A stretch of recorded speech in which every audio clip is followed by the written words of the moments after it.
That wasn't very Ucey of me to not be ready. But we're just going to roll. You checked your phone to see if the show was on, and you said, oh, it's the countdown. Yeah, 3, 2, 1, go. I looked at it and like, here we are. So we are back. It is already November 30th. We're in the taint period between holidays. Like, it's not quite Christmas holiday, but it is.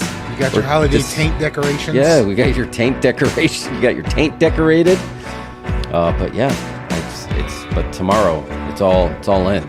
Once you have December. December's a big month. A lot of birthdays in the month. We got yours. We got mine. We got baby Jesus. We got Santa Claus. Wait, is that his birthday? I don't know if that's his birthday. Maybe it's not. I don't know. We just yammered during these audio tests. This is not yammered. This is us setting up the show. Discussing. Yeah, we're setting up. They can't see. We're still adjusting the lights. People don't even know that. Do you know that I realized that the last drive-in, that's why they do that gimmick, right? They stream for an hour of just Ernie, the bearded dragon, and then it cuts off, and then it goes back on, and then it streams for another minute. And then, and you know that they're probably doing the same thing.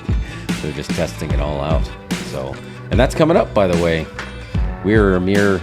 It'll be 2 weeks from Friday. We will get the last drive-in holiday special, which they usually do an auction, which we got our hoodie, we got a t-shirt, we got a bag.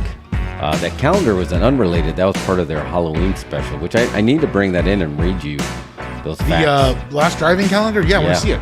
Yeah, Joe Bob put a fact every single day, not every month, every single day has a horror movie fact. So that has 365 facts. That man is a machine. He comes from the pre-Google era. Yeah. This is the stuff. He's like your uncle that would remember all those jokes. And he's like, how do you remember all these jokes? Hey, come here, guy. I got a joke for you. Before Google, there was Weird Uncles. Yeah, Weird Uncles had all the jokes. Weird Uncles is the original Google. Yeah, now we're kind of Weird Uncles too. But yeah, I remember all those jokes. And then you remember, I remember you telling all the jokes. Then I'll remember one of these jokes. Like the lost Native American that was wandering around near a mountain. And they try to find him. So they put up some signs, and it says, "Watch for falling rock." I don't get it. His name was Falling Rock. Oh. All right.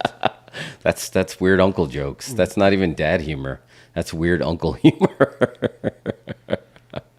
So what up, Internet? It is November 30th, 2022. If you are time capsuling this, we got a great show today. We're going to be talking about some Guardians of the Galaxy holiday special. Holiday edition. Which is fantastic. We're going to be talking about some Survivor Series, specifically talking about the hottest act in professional wrestling in years. You're going to have to pitch me on it because I have not caught up with WWE yet. So yeah, I want to hear it. Everything's working so well. Here's the spoiler. What's up, Anthony? How are you? Bray Wyatt is losing a little bit of momentum since his return, and I would put Sami Zayn above Bray Wyatt right now. Nice. So that's how hot that is happening right now. And we're going to bring back the ever popular movie trivia. We were doing that in our Twitch days. We did it on YouTube a couple times. We did, right? Yeah. And then we're going to be trying some rap snacks. That's right. You heard that correctly. Each show for the next 3 weeks, we're going to be trying a different rap snack. And then we're going to have a little bit of a pro wrestling rumble, but this is our Culture Hollywood pop of Dave Batista versus The Rock. We might do a Freaky Friday edition where we're going to switch roles on these guys to see who would be better. I think Dave Batista thinks he's the thespian. He didn't want to work with The Rock because The Rock does this too mainstream stuff, but I have thoughts on this. Yeah. I need to express my opinions. Yeah. Oh, can I call a spot here real quick? Call a spot, yeah. I wanted to mention the Suspiria show. Oh, yes. That's right. That was last week. We didn't get to talk about that. Yeah, the Suspiria show, which we went to see Suspiria played live with Goblin in attendance, and they did the score live. Claudio Simonetti, and which and took the Goblin band. I was following the band after that show, and they were actually just in L.A. and they got some pictures with Eli Roth. So they were doing but I instantly started following that bass player everywhere because she stole the show from me. What is the bass player's name? She is. Let me pull her name up here. Oh wait, it's the bass player from Goblin. yes. And she's a huge draw for Goblin. Good call on bringing her into the band. Yeah, no kidding. She brought the heat. She was rocking out. She's actually in two bands too. She's in another band called Black Mamba. So I meant to actually Another excellent sounding band name that I'd like to buy a cassette of. Yeah, I don't know if you. I have some pictures here. If you want me to pull up some pictures of her, if you want to move to the close up cam, we can watch her just like jamming out here. Look at that. Like that's mesmerizing. You just can't keep your eyes off that. And she never stopped moving on stage. She was perpetual motion. So that's good for her. Her name is Cecilia Napo. Shout out to Cecilia Napo. Yeah, look at this. So if you want to check out her profile, if you want to follow her on the grams, that's still my guilty pleasure is the grams. But give her a follow. She actually has a lot of reels where it's just literally her playing the bass. And she shreds. Like, she legit shreds. So I didn't get to do the research on that. I know you called a spot, so I don't want to. Yeah, no. I was just mentioning it. We didn't need to give her all the info. But what did you think of? What is this? Your third time seeing Suspiria in the theater?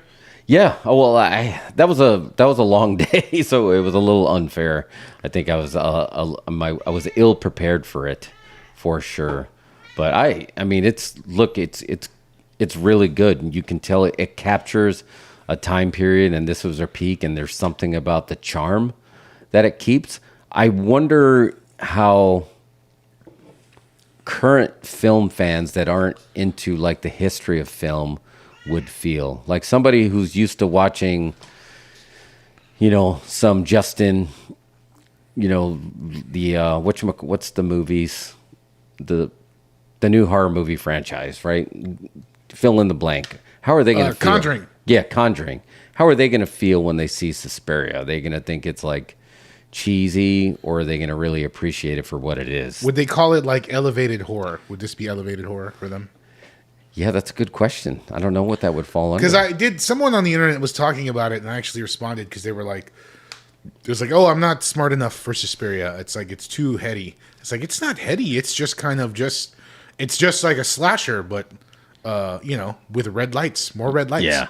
It's an artistic slasher. It's artistic. For sure. But it's like artistic sleaze. Yeah, exactly. How about the black gloves in Giallo? I love seeing the black gloves come out with the knife and the chokes and all that stuff. Yeah, they were just talking about that, right, in the Video Archives podcast on that Giallo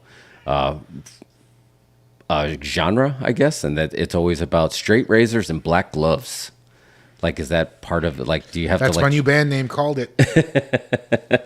Straight razors and black gloves.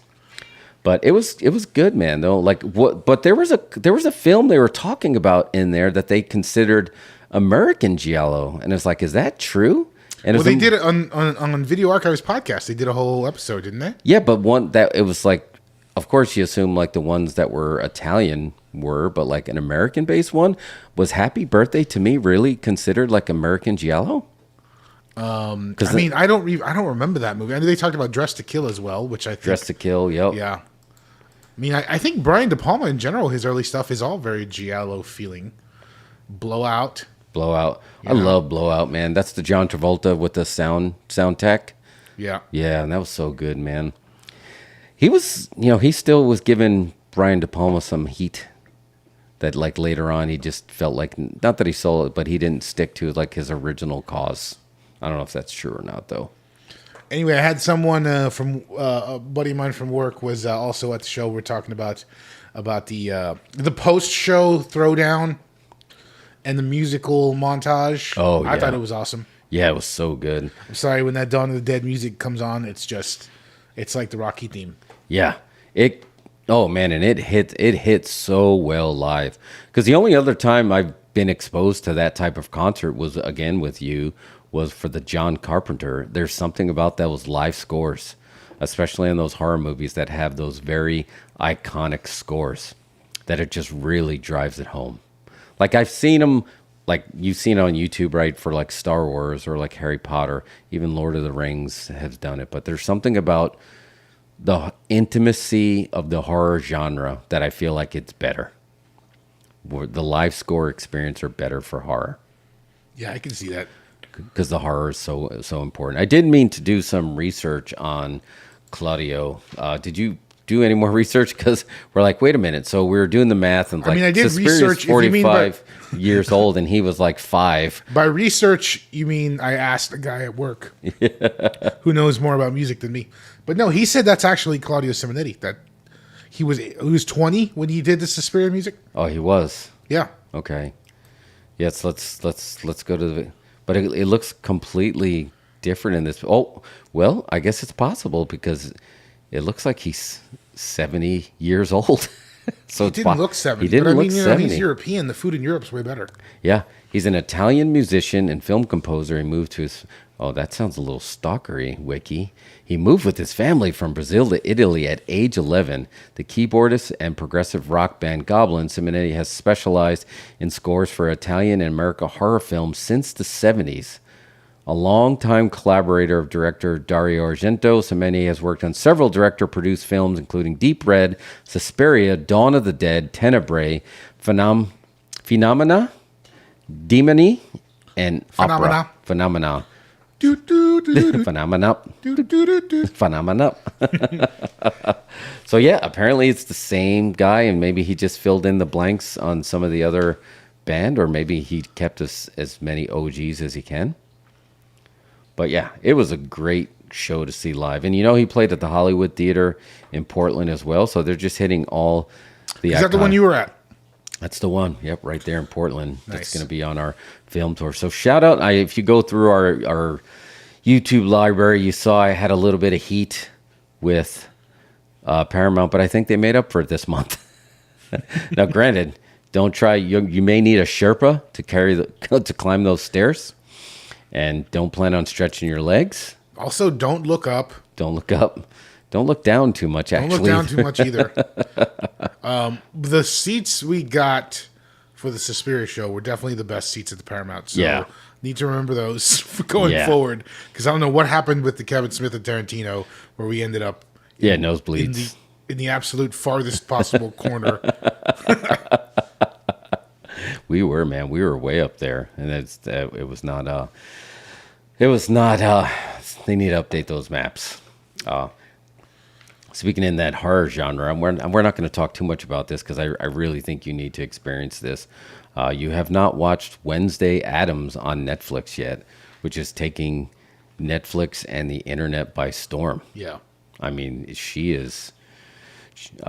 Ortega, man, she's like you said, you're seeing her all in your timeline, right? And she's taken over my timeline, and I haven't even watched Wednesday Addams show.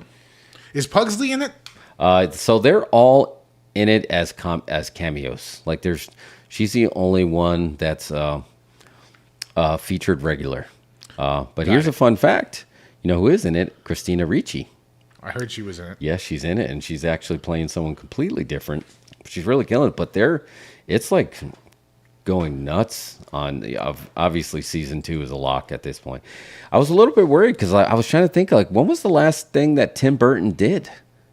I mean, he does. But like that grabbed the zeitgeist. Like people still talk about Beetlejuice, right? And even his Batman still holds up really well. I just feel like the Big Fish films are all out there, and all his stuff is enjoyable. But I feel like he's back, like back at the top of the food chain, if you will. I guess is he the producer or is he the director? Yeah, he was the writer and director. So he directs the show as well. Yeah, he directs them. Yep. That's a big difference. Yeah. Netflix is like, if we want to do a little streaming war spot, Netflix is just, their whole thing is they just swing. They're just throwing haymakers every time. Yeah. You're Everything they do is a haymaker, and they miss like 90% of the time, but then 10% it's just a straight knockout. Yeah, you're right. Because when it hits, it hits hard. It just knocks out. And this They said it got more views than Stranger Things 4. Wow, I didn't know it was that high. I don't know how that's possible. Yeah, because that was their number one for the long time. They needed this. We were talking about this the other day I feel like Netflix is a little bit on the ropes. Before, everyone was like, there's Netflix and there's everybody else.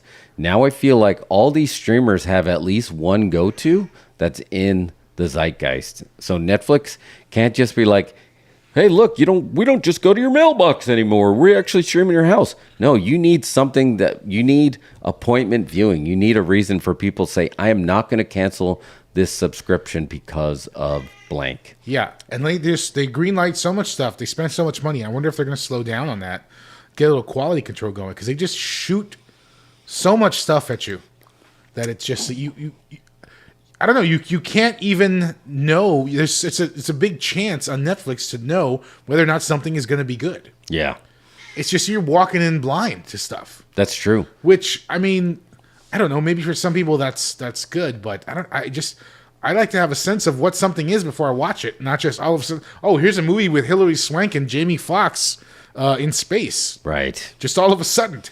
Yeah, and I feel like that happened. That the Will Smith movie, right? That was the first one, like Bright, and it came like out of nowhere.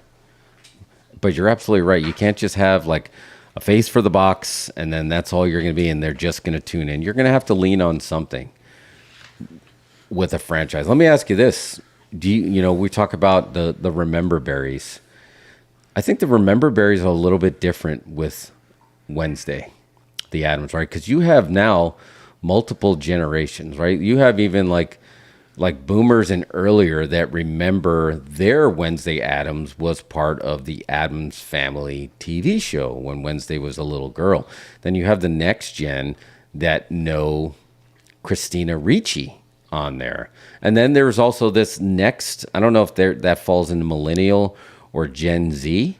They have the new animated, the CGI that came out in films animated version of Wednesday that they go for the Addams Family. So it's a little bit of Remember Berries spanning across decades.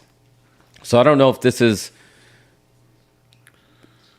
it's very purposeful leaning on a known IP, but a fresh spin on that, if that makes any sense. Because this is completely different. It's not like... Sure. What do you think folks are finding appealing about it? Because if it's getting over with the young kids, and there's got to be a lot of them out there that don't remember the Addams Family at all. Yeah, no, I agree. The nostalgia might be for the parents, but is it like, because Wednesday Addams is like a creepy loner. She's a loner, and I think especially now since 2020, there's a lot of people that feel more alone, and I think there's more. Everybody before wanted to be the cool kids, right? And now I think the cool kids are Wednesday Addams. Everybody feels like an outcast. Everybody finds trouble fitting in. So I think people are able to empathize more with her, because now I feel like the heels are the ones that are fitting in are the characters that are not as appealing. So all the ones that are bullying, Wednesday, and those are the ones that, those are the heels now. But, in 80s movies, those would have been like the cool kids. Right. And I think there's some, and Jenna Ortega just has that it factor. She's got something. She has something because she just, you can't take your eyes off of her. And it's not just her looks. I mean, obviously she's a very good looking girl, but it's not just that. It's just something about she knew the assignment and she got it. So she had to do some research because she's just hitting all the notes with Wednesday. So maybe that's Tim Burton's directions, but she in the end still has to embody it. Yeah. And she's just pulling you in. Well, let's face it. Let's just for a shoot, this is the first time we're getting sexy Wednesday Addams. Yeah. You know what I mean? Yeah. And it's a different, like you said she's in college in this one. Yeah, she was away at a private school after a bullying. You want the premise of why she got you saw. No, I don't need the premise. I mean, Yeah. that's okay. But I'm just saying that she's definitely college aged. You know, she's full grown. Yeah. Yep, she's college age, so she's. So I think that's a big draw because you're seeing Wednesday, you know, for the first time as an attractive Wednesday Addams that you know featured in the show, and it's working. And you know, there's I guess there's been a little bit of a gap or a little bit of a void, if you will, missing for the CW type dramas, right? You know, I know you're a fan of Dawson's Creeks and the Gilmore Girls, and this is like why would you blurt that out on the internet? It's too late, can't take it back. But I think it's just, this is a very much more colorful version of that. It's a little bit of that. It's a little bit of a Scooby-Doo mystery. Well, now you're selling me on it, bro. Yeah, there's just so much, like it encompasses so much. It's the return of Catherine Zeta-Jones. It's Louis Guzman, you know, showing these people that I can be a Gomez Addams, and you're gonna like it. Is he good? He's great. He's not in every episodes, but on the episodes, I guess I'm only halfway through. So, like, I know according to the trailer, there is going to be an Uncle Fester episode played by SNL alum Fred Armisen. The Dream of Alive is alive in Portland. Looking forward to seeing that. But yeah, when they pop in, it's good. It makes sense. And again, Miles Millar, Alfred Goh, these guys, all these names, they create a universe that wants to pull you in. That's why Beetlejuice works so well. Like, in a weird way, you're like, I kind of want to be there. It feels like an amusement park. Nice. So definitely worth checking out on there. She's expelled from high school, and then she gets sent away to the private school where her mom went. Her and her mom, you know, they're at odds because obviously teenage angst with the mom, and they add some mysteries in there. But yeah, Tim Burton does direct and write some of the episodes. There's only 8 episodes, so you're probably like, well, you're a way better binger than me. You're probably going to blaze through them. Yeah. So definitely worth. As soon as I get a Netflix password, I'll check it out. But like, speaking of Netflix, I did see the upcoming Netflix film, The Glass Onion, or just Glass Onion. Oh, yes. Or Knives Out Glass Onion. Knives Out, Glass Onion. Right. They don't want to do any more Knives Out 2. They just want to have an installment. Well, they got to let you know it's the guy from Knives Out. Got it. Knives Out. Yeah, that's the Daniel Craig who plays that character, right? Benoit Blanc. Oh, man, I'm saying it wrong. Benoit Blanc. Benoit Blanc. Benoit. Yep, Benoit Blanc. Benoit Blanc. Yeah. The world's greatest detective. Right. So I went and saw this. Over the weekend, I was looking for a movie to watch, and I thought about watching Glass Onion, and I started noticing every show was sold out. Every show all weekend was sold out. What? Really? Yeah. And this is only like a week engagement before it goes to Netflix, right? I suppose that's why, but every show was sold out. I couldn't get a decent seat. So it just popped up yesterday. I checked the last show, the 10 o'clock show, and I was like, there was a seat right on the aisle. I was like, I'll take it. Let's go check it out. Glass Onion. It's probably Netflix's best movie that they've ever made. There we go. We're giving Netflix props again. And you said this is better than the first Knives Out. I enjoyed it more than the first one. I guess if it's better, that's a matter of opinion. But to me, this was a lot more fun. Well, okay. It's just really smart. And I think maybe because it's more about the detective in this one, Benoit Blanc, less about the murder and the family. Right. It's like... the Pink Panther, but for real. Oh man! Shout out. I don't want to spoil anything for you because I really think you should get to the theater, do one of those out of office things, and just go to the theater. Because I think it's one of the best movies of the year for sure. Wow. It's just so well made. Rian Johnson is awesome at this, at the whodunits. And it's funny because did you ever see one of his early movies was like a whodunit, but it was like in high school? No, I don't know. It was called Brick, and it was Jordan Gorson, Joseph. Oh, I did remember. I remember Brick. Yeah. Anyway, it's a whodunit, and he's a detective. He worked with JGL in that one too. Yeah, huh? he was trying to solve a murder. Anyway, he's got this format down perfect, and like is a really fun movie, and like it looks awesome, and it's like this is such a weird nitpick and one of these things, but it's shot for Netflix, so it's like 16:9, so it like fills the screen, and I love that. You know what I mean? When it fills the movie theater screen. Yeah. Yep. It's really good. It takes place during the pandemic, which I thought was really interesting. We're getting our first official pandemic movie set in the pandemic. Yeah, we're gonna start seeing more and what more. What do you know about it? Do you know anything about it?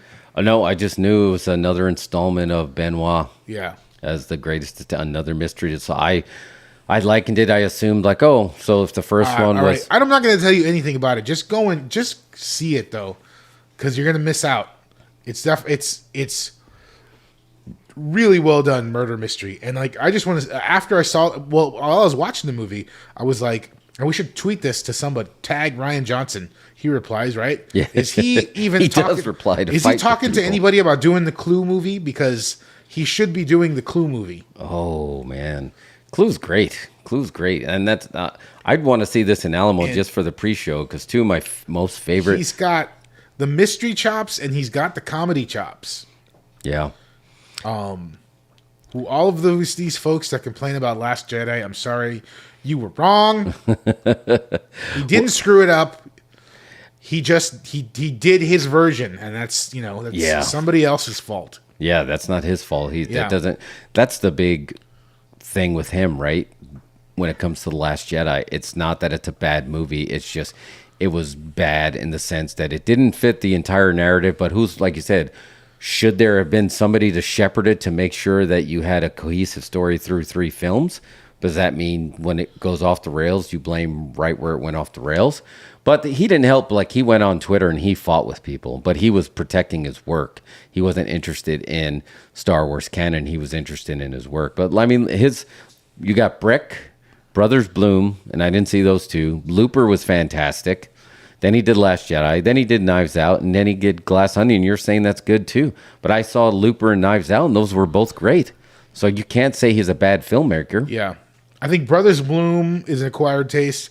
Brick is awesome. Is very. What year did that come out? You got that in front of you? 2005. 2005. Mm-hmm. It's still, it's 2005, but it has that very 1990s feel to it. Okay.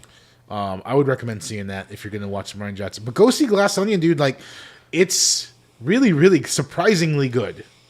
I know. In the sense, and again, it's like I really.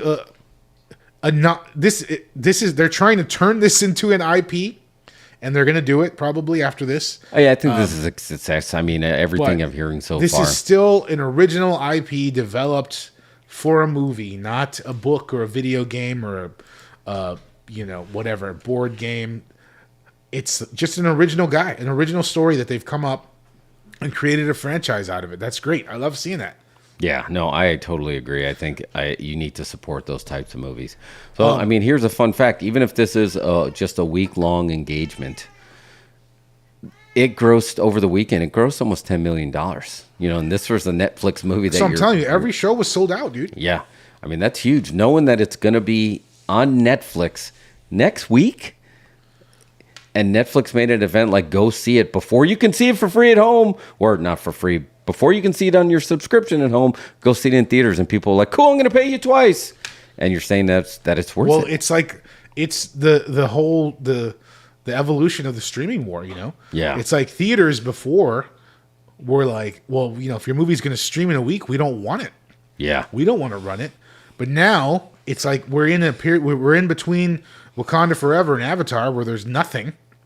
Yeah. And all of a sudden you drop this Netflix movie in there and everybody wants to see it. Theaters are like, whoa, wait. you got any more of them Knives Out movies? Oh, man. I again, theaters are going to You don't know anything about it. No. Nope. I just know. I know Batista's in it. That's all I know. That's all I know. But I just assumed it was just another installment. Like if the it is another installment, but it's definitely a step up. Okay, yeah, I'm definitely going to try to see it. I'm unfortunately I'm 3 movies in the hole right now. and it's coming up on a shorter weekend because we have Violent Night, Bones and All dropped last week, and Glass Onion dropped last week, and once we get closer to December, the Christmas drops. There's like 5 new releases usually on one day, so we're getting close. That we're gonna have to start doubling up, having some double features, and this isn't even counting sneaking in any like retro, holiday movie at Alamo or Flex either. So, but I mean, I'm definitely going to see it. But you're saying hurry up and see it in theaters. Don't even wait for it to be Netflix. They'll probably keep it in theaters while it's on Netflix, I imagine. If they made that much money, I don't think they're going to say no.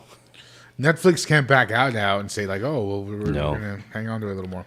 Yeah, no, it was number 3 in the box office last weekend, so it already grossed $13 million before it even hits streaming. Or did it get a global release? No, it's just a domestic release. So I will check it out. While I'm here, I talked to you about this a little earlier. It's November 30th. I thought it would be interesting if we start doing this monthly. Start reviewing the box office for the month, and we can do should we do a yay or nah for these films as we go through, or it might be we didn't even see it. You want to go through some of these real quick? Yeah. Let's do it. Let's do it. All right. You're just going to the top box office Yep. earners? Domestic box office numbers. Domestic box office for November 2022. So to the surprise of no one, the first number 1 for November, Black Panther, Wakanda Forever. And this is domestic only, so it is up to $372 million. That's $680 million worldwide. And you were fine with it, right? I mean, I had no heat with Black Panther. Yeah, there was no way it was going to be able. There's small things. There's no big things. There was no way it was going to be able to stand up to. It was just too big of a feat to catch the original, I think. So, and people are literally still mourning Chadwick. So, but yeah, it's number 1 with no problems. Number 2, and I think you got some heat here, is Black Adam. But listen to this drop. November was $372 million for Black Panther. Number 2 is Black Adam. Drops all the way down to $50 million. What are your thoughts on Black Adam? I didn't see it. I really have no intention of seeing it. Oh, wow. You never even saw it yet. Wow. No, I have no intention of seeing it. I wasn't into it. The trailers didn't really work for me. I always feel like there's a time when in the zeitgeist that things line up that they're saying that these similar pathways, like we got the last time, ironically, this happened is Captain Marvel and Shazam came out at the same time, and they've been intertwined in comics from Marvel and DC for a long time, having the same name. The intertwining here is originally Dwayne "The Rock" Johnson was slated to play Namor in what would have been Black Panther. They would have introduced him in that, but they were trying to get him to be Namor as the main character, and he was going to get his own film. So I'm assuming instead of being the Aztec influence, it probably would have been more of the Hawaiian Samoan influence, and he didn't do it. And then Black Panther came out a couple of weeks earlier, and you can see there's a big disparaging gap in the money. Like I feel like Black Adam, the fans enjoyed it, but it felt like it wasn't the slam dunk that everyone was expecting, especially with that spoiler at the end. They wanted more. So it's going to be interesting with the next moves that come up with Black Adam. There will be no Black Adam 2. I'm just telling you right now. You don't think it is? No. Look, the Black Adam to me suffered from the fact that Rock booked himself incorrectly. Okay, like the thing about that's why the trailers weren't working for me. It was The Rock as a superhero. You know what I mean? And The Rock is already a superhero. You can't make him another superhero. Yeah. Here, and look, I'm going to just sidetrack here for a second and just kind of connect to another spot we were going to do later. I want you to picture this in your head. Batista as Black Adam instead. Okay. Yeah, I can see that working. And then when you watch Knives Out, I want you to picture The Rock as Batista instead. Okay. I think that I've noticed that those two guys, to me, my opinion, We should consider swapping agents or something. just a fair trade. Well, because you were saying it, and again, I told you this earlier. I think Batista considers himself a little more thespian than The Rock, where The Rock is, he's the people's champ. He goes to what the people want. And I think The Rock is easily a better actor than Batista. Yeah. But Rock, I feel, chooses the least challenging roles he can do. Yeah. Well, didn't Kevin Feige say something along the lines that we'd love to get The Rock in the MCU, and then like who would he play? And this was after the Namor stuff. He's like, well, he would play The Rock, of course. Yeah. Like he was so I think he was saying the same lines as you. Like, he understands. You can't book The Rock as another superhero. Yeah. And like, I feel like, the Rock's movies make a lot of money. He's the biggest action star in the world.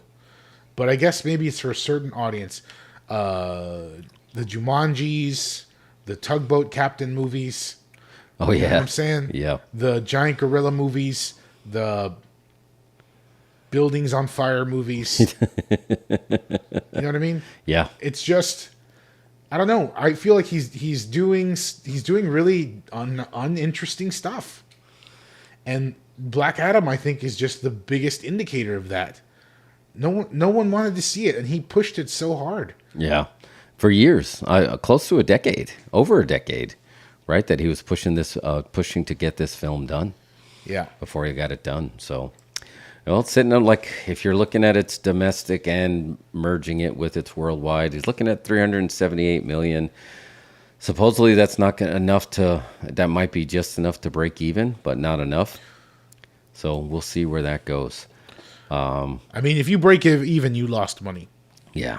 And I think that movie definitely lost money, and I think that The Rock is going to have a hard time convincing James Gunn to make another one.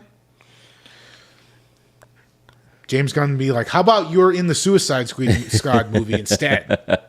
Rock's would be like, no thanks. I'm out of here. Book another Black Adam. Yeah, and it could happen. James Gunn's would be like, hey, Batista. They're buddies. They are buddies. Let's think of two other roles here real quick. Because just on my brain. There. Think of The Rock in, what is another role? Like, I want you to think of every Rock movie that we just mentioned. What up, JJ? We missed you. Think of every Rock movie. We're in the middle of a Rock versus Batista conversation. Every Rock movie we just mentioned. The one where he's the fireman in the building, and the one where the San Francisco floods. Tugboat Captain movie. All these movies. I wanted to say that's Armageddon, but that's from a Kentucky Fried movie, so it's not that. And put Batista in there. All right, yeah, I'll run down the Rock's movies here. We got him. Well, he had the Scorpion King, obviously, right? Batista and Scorpion King. Can see that. Batista in The Rundown. Yeah. Rundown was really good, actually. That's one of Rock's better movies. I think that one kind of like, actually they use him correctly in that movie. They do. Yeah. Batista can definitely be in Walking Tall. Hands down. I think I got a soft spot for that. His early stuff, I think, is fantastic. Yeah. I think he did an indie movie called Southland Tales, and he scared the shit out of himself because he got booed at Cannes and everybody walked out. Oh yeah, well that's the one they had to sneak out of the theater, right? I don't remember watching that. Oh, I have the Blu-ray. It's awesome. It is good. It's the same. It's the. Is it a sequel or a second film by the same guy that did Darko, Donnie Darko, Richard Kelly, the director right? of Donnie Darko. Okay. See, Rock is good in Pain and Gain because he was great. Like that was when he's taking chances, he's awesome. When he does these boring standard adventure movies with, you know what I mean? Yeah, because remember him in The Gay Cowboy and Be Cool. I mean, he was great in that. I think Rock would have been an awesome Drax. Rox would have killed it at Drax. Rock would have been an awesome Drax. Rock in Dune. Awesome. Yeah. That would work. It's just like, I feel like if they just swapped agents, they would be better off. I mean, whatever. Rock has billions of dollars and a great life, but Batista and G.I. Joe, Retaliation. Yep. Batista and G.I. Joe. Thank you. Yep. Yeah. What other Batista movies is there? Oh, yes, I got Fast Five. No, that's The Rock. Yeah, I can obviously Batista can be in Fast Five as well. Batista could be in Race to Witch Mountain. Batista could be in The Tooth Fairy. Well, when you watch Glass Onion, picture Batista in Glass Onion. Oh, Rock in Army of the Dead. Oh, yeah. Come on. It's Rock in Stuber, the one with Camille Nanjil. Oh, yeah. I forgot Come about on. Stuber. I think you might be onto something, man. You see what I'm saying? Yeah. I mean, again, the Rock. Glass Onion convinced me of it. I'm just like, you guys are doing each other's roles. Oh, man. The Rock and Kickboxer 9. Dude, that would have been a $100 million movie. Good call, JJ. Rock is Tong Po? Hell yeah. I think you're right. I think The Rock still books it from his heart because he is the people's champ. He's authentic. He really does love his fans. It's not just a work for him because he knows that's where his bread was buttered, especially when he made these connections with the wrestling fans, and it somehow seeped out of the wrestling business and into Hollywood. So I think he still just picks with his heart and not an agent. I don't think Rock is going for a little green man. But you're right. If they switched agents, he probably would win one. Because I think he knows how to... Not saying that Batista doesn't, but you might be onto something. One of my favorite Rock movies. His early movies are awesome. He did a movie called Faster. Faster, I remember Faster. Yeah. Faster is so good. The ending is kind of wonky, but it's him and Billy Bob Thornton. It's a great movie. Yeah, he was in that too, right? That was really good. Awesome low. I guess it's kind of low budget for his early movie for him. Snitch. He was in Snitch. I remember Snitch, yeah. Yep. So it really didn't start blowing up for him until he became around 2012 when he became a franchise Viagra, because he revived Journey after Journey, the center of the earth. He revived Journey. He revived G.I. Joe. Everyone forgets Fast was on a little bit of a slip until The Rock came in, right? Like Fast and Furious 4 was not that well received. Not that any of them now, but I think they have their fans. But like even with Vin Diesel coming back, it took Fast 5 to bring that franchise to another level. And I'm sure Vin Diesel would argue that point. Yeah. Oh no, he would definitely. But you're probably right. He'd fight me. I think Fast 4 definitely it brought them all back, right? Yeah. But when Rock booked against Vin Diesel is what got it over. Yeah. Everybody was waiting for that fight. It was like Freddy versus Jason. Did you like Rock and Jungle Cruise, right? That was his Pirates of the Caribbean. His attempt at it, yeah. Yeah. I never watched Red Notice on Netflix. I didn't see that. That's one of those... With Ryan Reynolds. Yeah. Gail Gadot. That's like the typical Netflix movie that Glass Onion is not. What about, you know what I never went back, because I was speaking of The Rock and never went back and watched, was Baywatch 2017.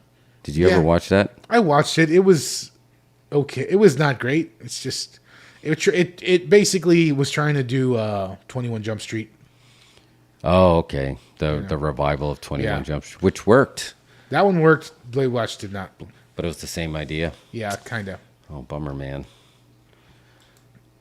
All right, let me jump back over. So we were at, that was so JJ, if you missed, we were also talking about, reviewing the November box office. Today's November 30th, and we noticed it was, because it was such a big drop off. How do you think Avatar is going to do? I think Avatar is going to have the same issue, well, except they're not mourning. I don't think it's going to do as big as box office of the original. I think it's going to do really well. Are you going to bet against James Cameron? And no, and that's tough because every time somebody does it, I just don't think it's going to beat the original. I think it's going to do huge box office. I don't think it's going to beat the original. It'll beat Titanic, I'm going to watch it, and I'm going to actually watch it once in regular standard theaters, and then I'm going to plunk down a ticket to go see it on Bob Bullock, because I know Jim Cameron's going to fill up that screen like nobody else can. The water scenes do look so relaxing. Like, it looks like a movie that in those scenes you can just turn off the volume and take a nap. I mean, it looks that soothing. So JJ, I agree. It's been way too long between avatars for sure. But I'm going and to now say you this. get 3 more. The first Avatar, I saw the trailer and I was like, what is this supposed to even be? What? I had zero interest in it other than it was in 3D. And maybe that was a big factor. Yeah. But yeah, it was great. It worked. So now it's been, how long has it been? 15 12 years? years. 12 years? 2009. Yeah. I watched the 13 trailer. years, The yeah. trailer has no information in it No. at all. And I like that. I'm Yeah, okay with I'm that. into it. I don't know why people are complaining about it. I don't want any. But I'm information. also not. It's not doing anything to super intrigue me. Just kind of like it does look super cool. I want to go see what it's all about. But remember when Titanic first came out, and I went on to see Titanic on week 1 before it became the phenomenon that it became. I had no idea it was going to turn into that. I just went to see it because it's like James Cameron's going to sink the boat. Yep, I'm there. I'm going to check it out. Just knowing. Same thing with Avatar. There's slow burns. There's something about his trajectory where it comes out and that word of mouth or whatever, and it just starts climbing. So I think its biggest box office tail is going to be around that Christmas week when they have all those other drops. Like, is it going to be able to have legs past those movies? It's coming out. It's got no competition till like February. Yeah. So Yeah, because I don't know, man. I don't know what the Like, Christmas drops are. it's just like every people have their takes on it, but it's just like James Cameron hasn't been wrong yet. Well, I mean, the last Terminator sucked, but he didn't direct it. No. But he hasn't been wrong. He does. He's one of those guys. Reinvent stuff. Yeah, people do. Like Invented the damn camera they shot it on. did like a whole new process for doing the water. Because remember when he was giving Aquaman heat? He was, yeah, he was on them. It's like, oh, you guys don't know how to film underwater. You should have called me. Have you seen the way they filmed the underwater in this? And I haven't seen how they do it. No. They did it. Because I guess in Aquaman they're just faking the water. They're just breathing bubbles and making their hair bounce around. Yeah. Like they're underwater. So they use some kind of pool, like a ball pit, and they're in the ball pit moving around, and they're capturing all their movements like that as they move through the ball pit. What? Yeah. Oh, that sounds intriguing. Yeah. Yeah, I mean, And that's a camera, bro. That's the camera. The ball pit is the camera. Wow. I think it's going to be great. For sure. I just like, it was such a phenomenon. Like 3 his hours movies. and 10-minute runtime. Oh my God. You didn't know that yet? No, I did not know that. I'm looking 3 at hours, 10 minutes. And Jim Cameron says, if you think it's too long, then you're stupid. You know what's funny? That it's 3 hours and 12 minutes, and this is part 1 of 4. Maybe. If it doesn't get over, it's not. It won't be 4. I mean, you know, I think it's going to get over. I mean, I don't think it's a matter of if it's not going to be a success. I just don't know if it's going to be able to grab past that. But you're right. There's no big holiday drops. Though, I mean, it's all counter programming. They got the hell out of the way. So apparently, whoever's booking the movies for December, they believe in Jim Cameron because they didn't. Book definitely. anything. And we're also at the end of the COVID period where where movie production was kind of like slowed down. Yeah. So there's a lot of stuff. There's just a gap here. Once we move into next year, movie production's back in full swing. Yeah, it's going to be back at it. They booked I Want to Dance with Somebody, the Whitney Houston biop. Rattled, you got a crime drama. Corsage, a biography, drama history. Women Talking, and Living. These are the movies that are listed on the normally very busy Christmas holiday. Oh, and Puss in Boots. Puss in Boots, The Last Wish.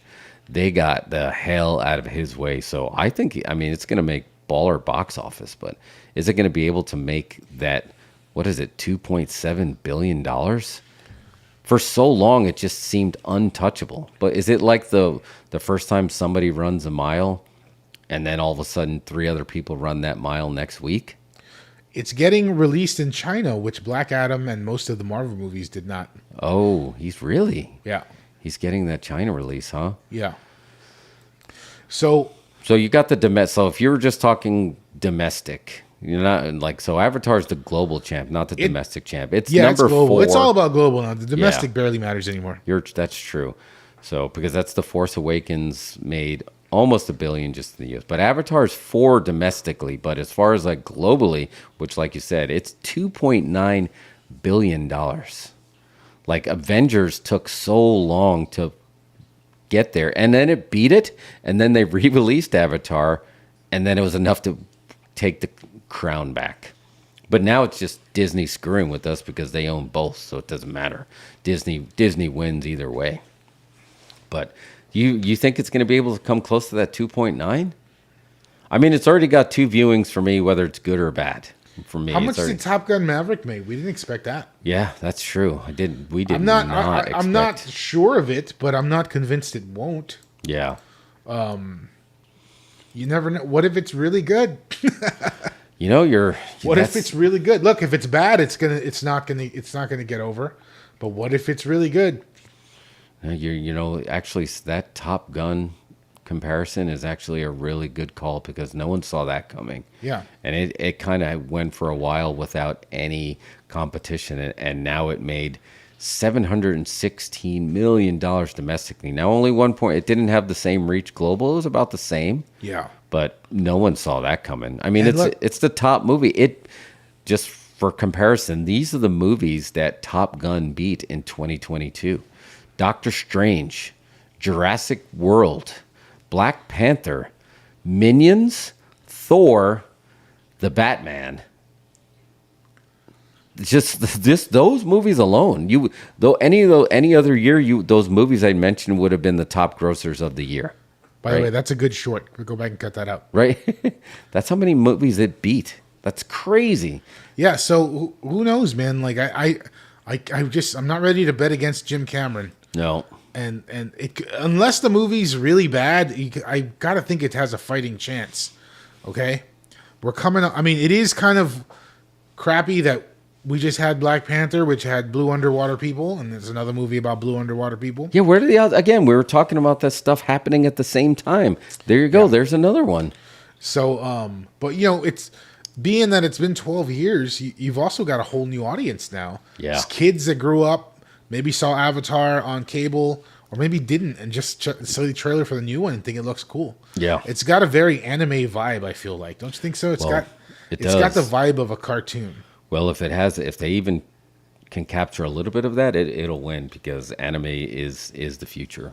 This next generation, it's all about it. So we'll have to do a spot on Chainsaw Man because I'm seeing why that you know what it is. Anime's booking it the same way professional wrestling does. Personal issues, pal. That's all it takes. Anime, when you watch, everyone's like, "Oh, it's just fast animation." No, it's personal issues that are in there, and it's good. There's so much, it's rich storytelling. So that was that. I lost my tab here. So we'll just run down really quick the rest of these if I can find that tab. That's a pretty good box office report for everybody who tuned in. I know that wasn't all the decent facts, but that's pretty decent. People are caught up on box office news. Yeah, that was good.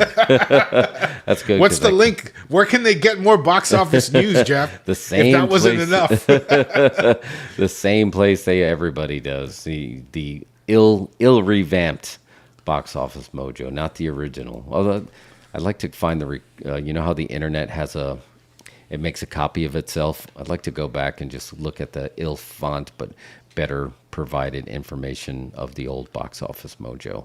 So, let's do this. Do you want to talk about Guardians or do you want to play a game?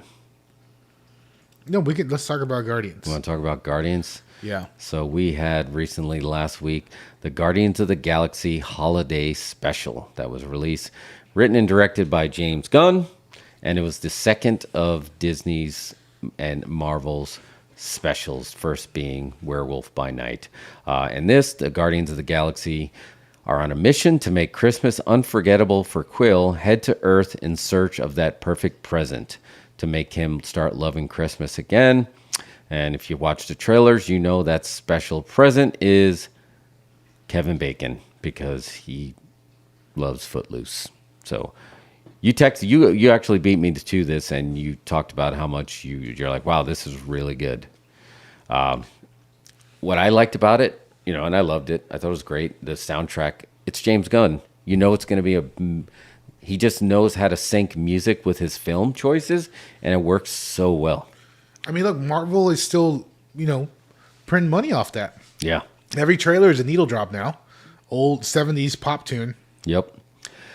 I tell you what, though, man, this is an eye opener because you haven't watched it yet. But when you see Werewolf by Night and then you see this, you're gonna say, "I'd give me 6 Marvel specials a year over 3 series with 10 episodes," because a lot of these series are not as memorable as these events. They feel like events. These feel special. Where the series, like, this is like, if you're a completist, you're going to want to keep watching. Not that you're like, I want to watch this because I'm going to enjoy myself. Yeah, Werewolf by Night was surprisingly fun. I still haven't seen that one. I got a stack of the posters here, but I don't. Yeah, same thing with Guardians Special. Did you notice that they shot it very much in the vein of the Star Wars Holiday Special? Which I thought was cool. On a standing set kind of thing. Yeah, and I guess that was all artistic choices. They kind of put Peter Quill in an ill-fitting wig a little bit to kind of match that up. Groot was kind of chunkier looking. It was a guy in a suit. It was just a guy in a suit versus the CGI that we're used to seeing. And these were all choices. This wasn't we didn't have enough money for a budget. These were all choices. But surprisingly emotional. Did you? Let's talk about this. Did you cry? Yes. Yeah, I think twice. You did. Yeah, of course you had to cry. So Jay, I don't know, Anthony, JJ, if you saw this, there's going to be spoilers. Apparently, the spoilers that they brought up in this was on the cutting room floor of Guardians of the Galaxy 2. There just wasn't enough room for this reveal. And to me, that was the universe saying, trust me, I got this. Put it in here. Hang on. Oh, yeah. There it is. So that used to be your thing. Now I gotta drop it when you're about to do it. But to have that in there, to have this, and we don't even have to mention if you don't want to, but there's a big reveal of a family member reveal that really. Well, the thing is, this was revealed earlier. This was revealed before this. But it was cut, right? Or did they leave it as a deleted scene? Is it a deleted scene? I thought it was a deleted scene. Oh, maybe it is a deleted scene. Yeah. We already did the stinger, so yes. But what is it? So yeah, Mantis and Peter Quill are brother and sister. Yeah, sister. So you have a sister, and it got dropped by Drax, and it just had so much heart because Mantis is so good, and I think. If this got anybody over, everybody in the Guardians were over, and I think Mantis was already there. She was already great, but she stole the show in a sense. Like she got mega over because of this. Yeah. Because of that heart-filled reveal, but then you got to actually see her fight. You got to see some of her other superpowers besides, sitting on Thanos' shoulder trying to make him take a nap. You got to see her kind of doing her stuff, and it was just really good. Doing kung fu. Yeah.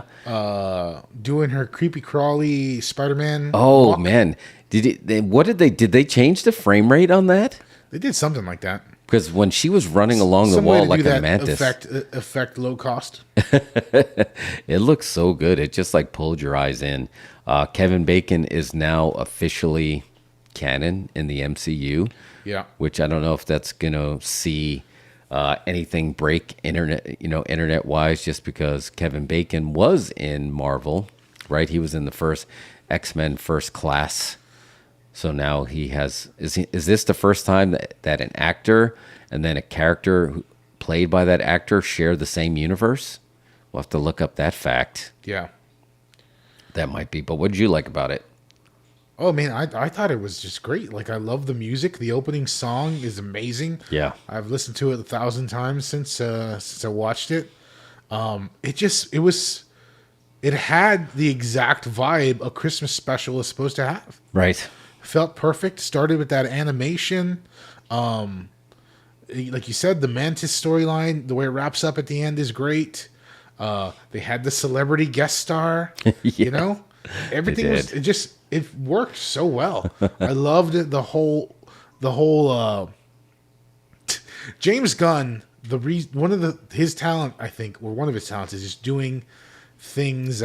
He's obviously he's hilariously funny, but he puts like some dark humor in there. He does, because his early stuff is dark. He got in trouble for his old tweets because of his early dark humor. So like when the scene where they land in the Earth, they're in the Earth's atmosphere. Yep. And they don't cloak themselves, and like you see the ship flying over the neighborhood, and that one lady is crying. Yeah, she's like weeping, and then like that just made me laugh. And then when Mantis gets the stars to the map to the stars homes from that lady. Oh yeah, that was good. By like hypnotizing her. Yep. And then she robs her too. And then she robbed her. Yeah. I thought that was hilarious. So yeah, it worked on all cylinders for me. And I think Kevin Feige right now is just it's some sort of weird Shakespearean / samurai epic going on in Hollywood where he has created the man who will eventually kill him. Yeah. Oh my God, yeah. You are not kidding. Because every movie since Guardians of the Galaxy, every Marvel movie has taken notes from that. Yeah. And now the guy who gave you that is gone to the competition. to the competition and has full control of Superman, Batman, and Wonder Woman and the Flash and all these friggin' not even The Rock is gonna have say. Right. So yeah, anyway. It's good. Watch the show. every toy in the box he's going to have access to. Yes, so this in a way, this is our penultimate, appearance of James Gunn in the MCU, because I think that he will be doing Guardians 3, and then that's it. It's DC. And you know that it's going to be awesome. You know that he is putting so much effort into it, right? I need to adjust that monitor. It's throwing me off. I'm used to seeing your face right there. Anyway, you know that he's going to make it as good as it can possibly be. So, just like, trying to look good when you walk by your ex-girlfriend or something like that. Oh, you know what I mean? Yeah. He's going to crush it. He's going to crush it and be like, see you later, suckers. And he's because you think he harbors a little bit of Disney resentment for them firing him over an old tweet? And how could you not? How could you not? You have to a little How bit, could you right? not? And like he's super pro about it and gets it, and they probably played him. They probably paid him a truckload of money to come back and do Guardians, right? Yeah. Because without him, it wasn't going to happen. The internet was not going to stand for it. And the actors weren't going to stand for it, right? Didn't they all sign that they were going to walk? Said, please come back and do Guardians. So yeah, he got enough money maybe to for his hurt feelings, but you can't help but harbor some resent there. Yeah. And I was like, fine, you treated me like that. I never forgot. Yeah, I forgive, but I don't forget. That's right.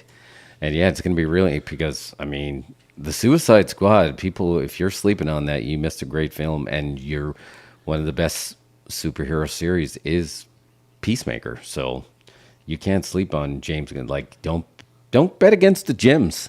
It's the moral of the stories today. Don't bet against the gyms. Don't bet against the James. James is that they will James get you. I? James I. Jamesy. Jametai. So yes, there goes my thought. Did you hear it? It left like a hissing sound. Thoughts on Guardians of the Galaxy Holiday Special? Yeah. Other thoughts?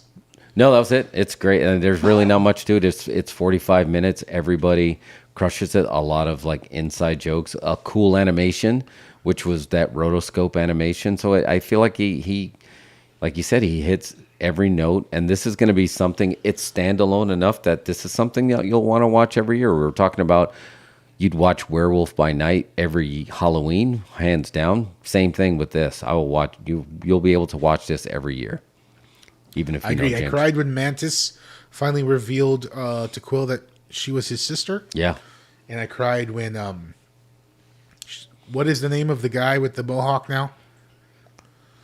With the arrow, anyway. Oh, Sean Gunn, yeah, Sean Gunn, played by Sean Gunn. Yep, is explaining to Kevin Bacon why they kidnapped him. Oh yeah, yeah, man. And I guess that's why James Gunn's humor works. And if it wasn't just some corporate stupid meeting that weren't looking into why he was doing what he was doing. Yeah, and guess what? Kevin Feige James Gunn probably got you Kevin Bacon, right? Yeah. Because Kevin Bacon worked with James Gunn before. Was he in Super? He was in Super. He was in Super, right? He was the heel in that one. Yeah. So definitely check it out. Not that Disney needs our plug, but yeah, definitely check it out. Only $9.99 a month. That's all it takes. You get all kinds of other free content. They got High School Musical on there. Packages. Yeah. You can get some Andor, catch up on that. All right, I need to grab water. So if you want to take a quick BRB, and we'll be right back so I can get rid of this cotton mouth. Here's the vegetables.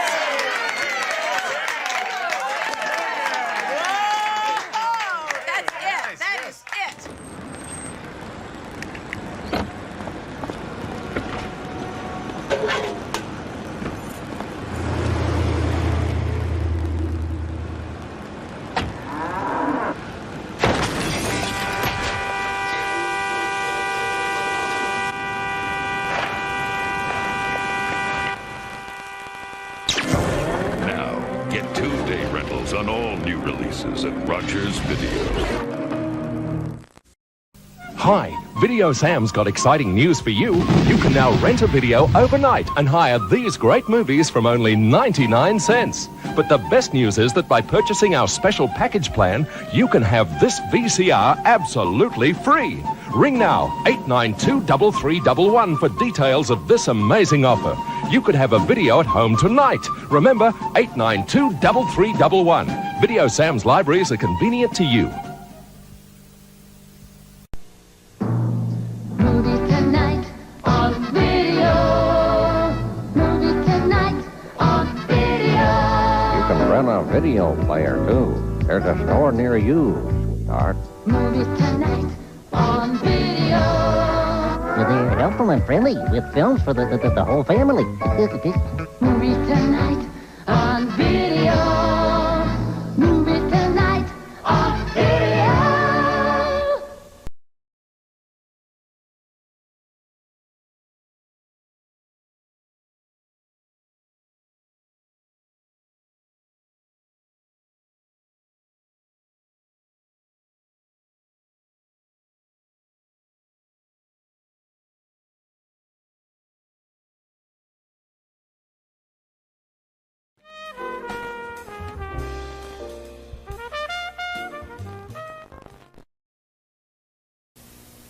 Want a beer? Mm-hmm. You know, this is really an interesting six-pack. See how it's completely covered? See the ends? Covered. Mm-hmm. That's so light won't get in. Light can spoil beer. Uh-huh. And this is good beer, so they don't want light messing around with it. Well, in that case, why don't we turn off the lights?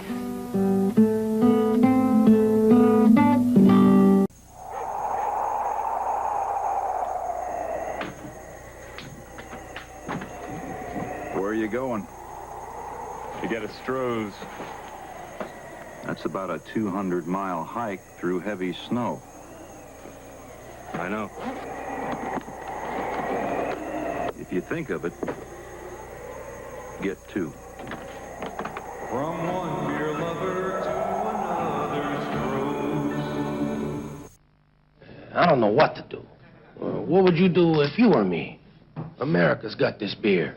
It's called Stroh's Light, and it's fire brewed. You know, it's not like any other beer. So I call the State Department and say, let's make a trade. Our cigars for your Stroh's Light. They say, Fidel, you're going to have to forget about it. It's not the same as other lights. It's fire brewed Stroh's Light. We're only 90 miles away. We can't even get a decent beer. All right. Thing is back on. I'm out of commercials. We have to start the show now. Boom. We are back. All right. And sorry, I got a little frothy there for some drink. So that pop can mean only one thing. What follows the pop of a drink is something to eat. So it's time for some snack time.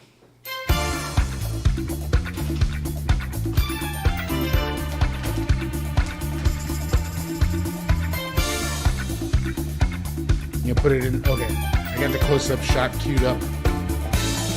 FYI. Yeah. All right. And we have a very special smack time, like I was telling you earlier in the show. We have a special wrap month around our snacks. So we have wrap snacks. The snacks are going to help you stay focused and be relentless. Wrap snacks icon. So this week's hold it up in the main shot. Is going to be. Oh, it's going to. I just got to read it first. Show the folks the. Yeah, let me read it first. It is the OG barbecue cheddar from Snoop Dogg flavored potato chips. So check that out. Boom. So you got Snoop Dogg. So Snoop is breaking off into some food because I got some wine from Snoop. Now we got some chips from Snoop. So on the back of them here, it says, make every opportunity count. Stay focused, be relentless, and do whatever it takes to master your craft. That's what eating chips is That's all about. what eating chips is all about. So this is the Icon Edition. I got a bag too here in my own bag, so you don't have to share. So per serving, it's 150 calories. So it looks like you got about 3 servings in this 1 ounce bag. These are big bags. Yeah, they're definitely bigger than your average little snack bags that you'd get at like some kind of like sleepover or someone would sneak it in there. So let's give it a pop here. All right, they're definitely barbecue. Smell good. They got a nice light look to them, so we'll zoom in on that chip right there. Right over that Cola. Ignore the Scotch shot. There you go. How's that crunch? These are pretty good. Okay. They're light. They're not as... Better than I thought, honestly. Not that I have any heat with Snoop, but, you know. You don't know what to think when you're getting wrap-flavored chips.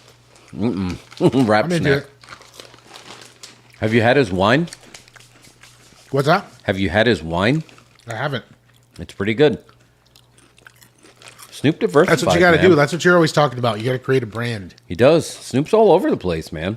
You can smoke the Snoop Dogg weed and then eat the Snoop Dogg chips. With some Snoop Dogg wine. With some Snoop Dogg wine. Yeah.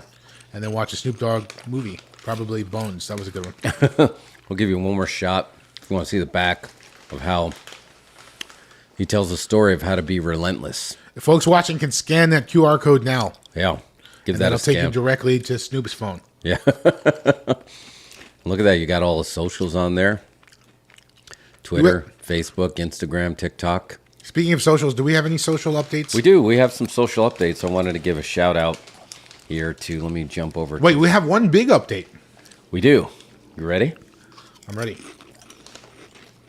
We are officially to our halfway point. We hit our 500 sub mark. So thank you very much. If you have subscribed and you're watching this, thank you very much. If you have not, please jump down, hit that subscribe button. It's free. It's the least. There's nothing you have to do. There's no cost to it. And now digging into these stats, it's just now you start to realize how important, why every video you watch, the first thing they do is ask, please subscribe to this. Because Can you show them the 500 subs on your phone? Might be able to. We'll pull that up there. YouTube. You want me to do it? Well, it's weird because on the phone it says 502, but on we're up, up 2 since on the computer it says 503. So if you want to check that out there, so that is official. We do have a new video up there if you want to watch that we just dropped a little while ago, comparing the Marvel phases. We had some shorts that dropped this week. We had more 80s animation mixed with Quentin Tarantino if you wanted to check that out. G.I. Joe and Inglourious Bastards. We also speculate on that new Quentin Tarantino series that's going to be dropping. So can you tell the folks about what's going on our Instagram? Oh, wait, no, you mean the other one, right? Yeah, the thing you've been telling me about. On TikTok? Oh, TikTok. It's madness. It's absolute madness. So if you go through our shorts, you can go back, and we did this a few weeks ago, where we just talked about how George Lucas really embeds talking about politics into the movies, especially the prequels. So we made a short based on that, and We let it run on YouTube, and usually after we let it run on YouTube for like a week, we'll let it jump over and we'll bring it to the other platforms just so our brand matches across the board. And it went into TikTok, and man, oh man, it went absolutely bananas. Completely defeating the purpose of what the video was about, saying that, you know, if you pick one side or the other, you treat politics like a sports team. Together we stand, divided we fall. Do you want to play it? Yeah, we can play it, right? Yeah. It's our content on TikTok. Only YouTube will stop us. All right, let's bring it up. Let's pull it up here. It's up to like 50,000 views, but what's even crazier about it is the comments. It's up to like 250 comments of just people like this one guy going to war of like comparing. The whole fight in there is basically comparing, who do you think the emperor is? I think Donald Trump's the emperor. Well, I think Joe Biden's the emperor. Means these nerds never watched Star Wars because there was only one heel and he was running both sides. So yeah, let's, you can't rewind on TikTok, so we'll just have to wait for it to loop again. No, just let it play. Crank up the volume. Yeah, it's not working because we're live. Oh, okay. Yep, not working. Oh, wait, because it's connected to the Bluetooth. Is that why it's not working? It's on the Bluetooth. Oh, I don't know. Yeah, it's not. It's on the BTA Bluetooth. Do I need to take it off of there? Just play it. It's playing. Never a heel turn. There it is. There was never a heel turn in public. This is on our The heel YouTube turn page. happened all behind the curtains, and everybody else was being manipulated. So Look if at you all the really want to comments. Look, understand that's all politics, fights. don't make fun of George Lucas. Did you add this talking music? about It's very dramatic. It's good. Yeah, I can see why. the Trade It upset so many people. He was the Duel of the telling- he Fates was from warning Phantom you. Menace. He was a prophet. Hopefully it'll work. You know why we get it?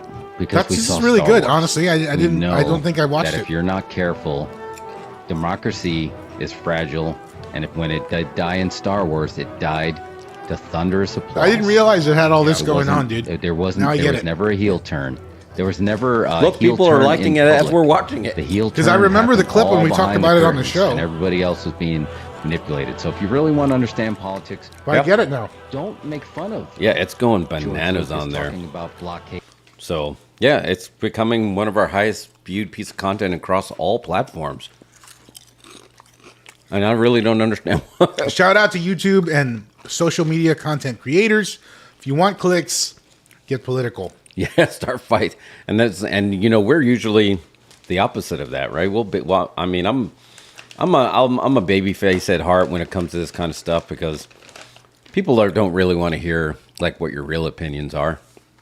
They just want you to agree with yours, and mine are like way out there, right? But so I'm going to tell you, guess what? None of this is real. We're all living in a simulation, and you're going to lose people right there because they're like, oh my gosh, this guy's not even playing the same sport, much less on the same page. So I'm going to always baby face it because it's just kind of who we are. But yeah, if you want to get some clicks, inadvertently start a flame war. That's how you do it. And this is a YouTube tip of the day. YouTube tip of the day. Whoopsie. So I do want to give a shout out to our top 10 cities. You know, we've been going through our stats there as well. Just digging deep into the data, man.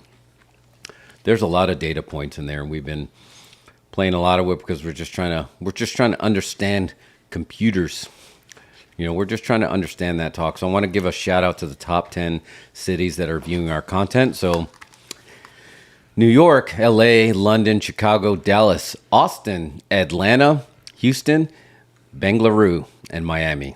Shout out. Thank you very much for consuming our content. So Really appreciate Bengaluru for tuning in. yeah.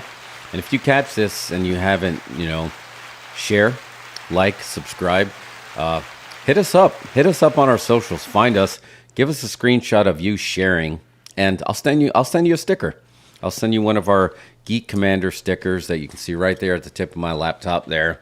You can catch that. We'll send you that. There you go. Thank you. Anthony needs a sticker. Yeah, Anthony. So just hit up probably Twitter. Probably might be the easiest way to catch us. We'll send you a sticker. as a Show them. Do you get the stickers there? You can show yeah, them. it's on it's on my laptop. Oh, If yeah. you go to the close up, you can see it. There you go. Boom. We'll send you one. Okay. So if you want to have that sweet sticker, Thank you for tuning in and watching us eat potato chips and talk about Disney. they're really good. That was good stuff. You know, one thing, speaking of YouTube, what I've been accidentally doing a lot, forgetting which account I'm on when I'm uploading something on my phone. So I have about 10 Dos Incredibles draft on my personal YouTube page that aren't posted. Oh, you got the videos on there? Yeah, but no, not posted. But when I was like, where are these videos? I just uploaded them. And then I realized I was logged into the wrong account. Yeah. Sometimes I'm on the Dos Incredibles feed by accident, and I'm like, what is YouTube showing me? YouTube showing you how to consume content. Yep. Because we're doing a lot of research and trying to dig deep and figure out what people really want to watch. All right, I think let me find my phone here. I don't know. Like I said, we can jump into talking about Sami Zayn, who I think is the hottest act in pro wrestling, probably in the past decade. Or we can jump over and do some. Well, I'd love to have Mike on this convo if he's going to Yeah. tune in. So I'm good to hold that. But let's play a game. So what game would you like to play, Jeff? I would like to do our favorite game that is called Movie Trivia. How does movie trivia work? Well, I find these questions that are based on movies of the past, present, not future, and you shall attempt to provide an answer. That's right. And you guessed it. The buzzer is wrong. The ding is right. Today's movie trivia is brought to you by Rap Snacks. Bunch game. That's absolutely right. So let me jump over here so I can keep track of these. All right, here we go. Are you ready? I'm going to, right out of the gates, call an audible. Yeah, Anthony, yes, definitely like send for reals. Now I can see your chat. Yes, we will be sending you a sticker. All right. I'm skipping the first question, right? But I'm going to well, you know what? This one's not going to count. We'll call this a warm-up. Are you ready? Ready. All right. What animal was framed in the unfinished painting, paint by number, in Rizzo's room in Greece? Why did you skip this one? Because it's incredibly hard? Yeah. When you said what animal was framed, I was about to ding and say Roger Rabbit. I do not know this one at all. Yeah, it's super Should hard. folks know this? I'm thinking of I've Rizzo's seen Grease. room. Yeah. I don't even remember what her room looked like. I didn't think that was Rizzo's room when she was singing "Look at Me, I'm Sandra D." So I don't know. No, because they were at a slumber party. Right. Wasn't that Pinky's room? I thought it was, yeah. I thought it was the beauty school dropout. But anyway, the answer is a horse. And she had a horsey. She was on a horsey. Yeah, so would not get that. So that's why that was a warm-up. All right. I'm going to give you a ground ball right out of the gate. What was the name of the boat in Jaws?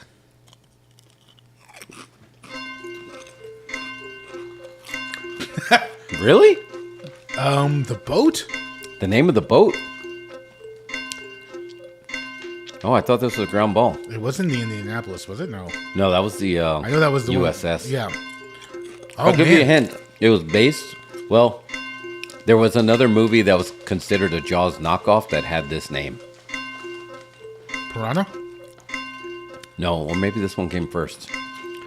Oh, all right. I thought it was a ground ball. All right. The answer is the orca. The orca! Mm-hmm. I don't know what. I completely spaced it on. Hooper! I said ahead. What is wrong with you? I love in Jaws I love in Jaws. There's one part where he stops calling Hooper names when things get serious. Yeah, he's calling him he's calling him names the whole time and making fun of him. And there's one point where he's like, "Mr. Hooper, it's serious now." Yeah, exactly. What's this thing? What exactly you got here that can kill it? And there's so much of that movie, especially when I saw it in 3D. It's when he's like, "Hooper drives the boat, Chief." Anyway, all right. So good. That's right. And you got to say it like Anthony said, Hooper. Hooper! All right. Well, next one is somewhat Jaws related. But there's actually going to be 6 correct answers, and Jaws is going to be one of them. So we'll just throw that out there. Which 6 films are the only horror movies to ever compete for an Oscar? And one of them is Jaws. You got to name all 6? Well, name as many as you can. The Sixth Sense. Correct. That's Jaws. 2. Jaws.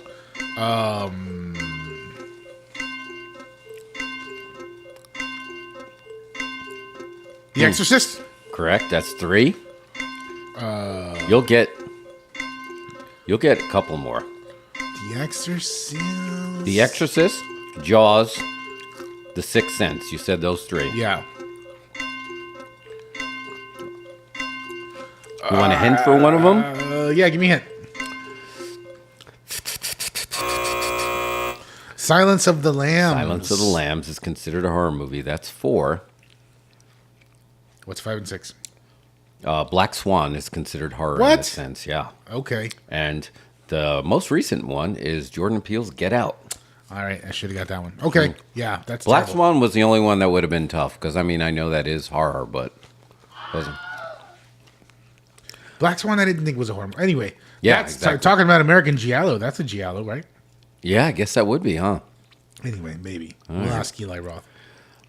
This is going to be a throwback for all you traditionalists. He is in one of my favorite 80s movies. Who was the first African American to win the Academy Award for Best Actor? Oh, you started to say it. Is it Sidney Poitier? Correct. Sidney Poitier. Sidney Poitier. I forgot Sidney what. Poitier.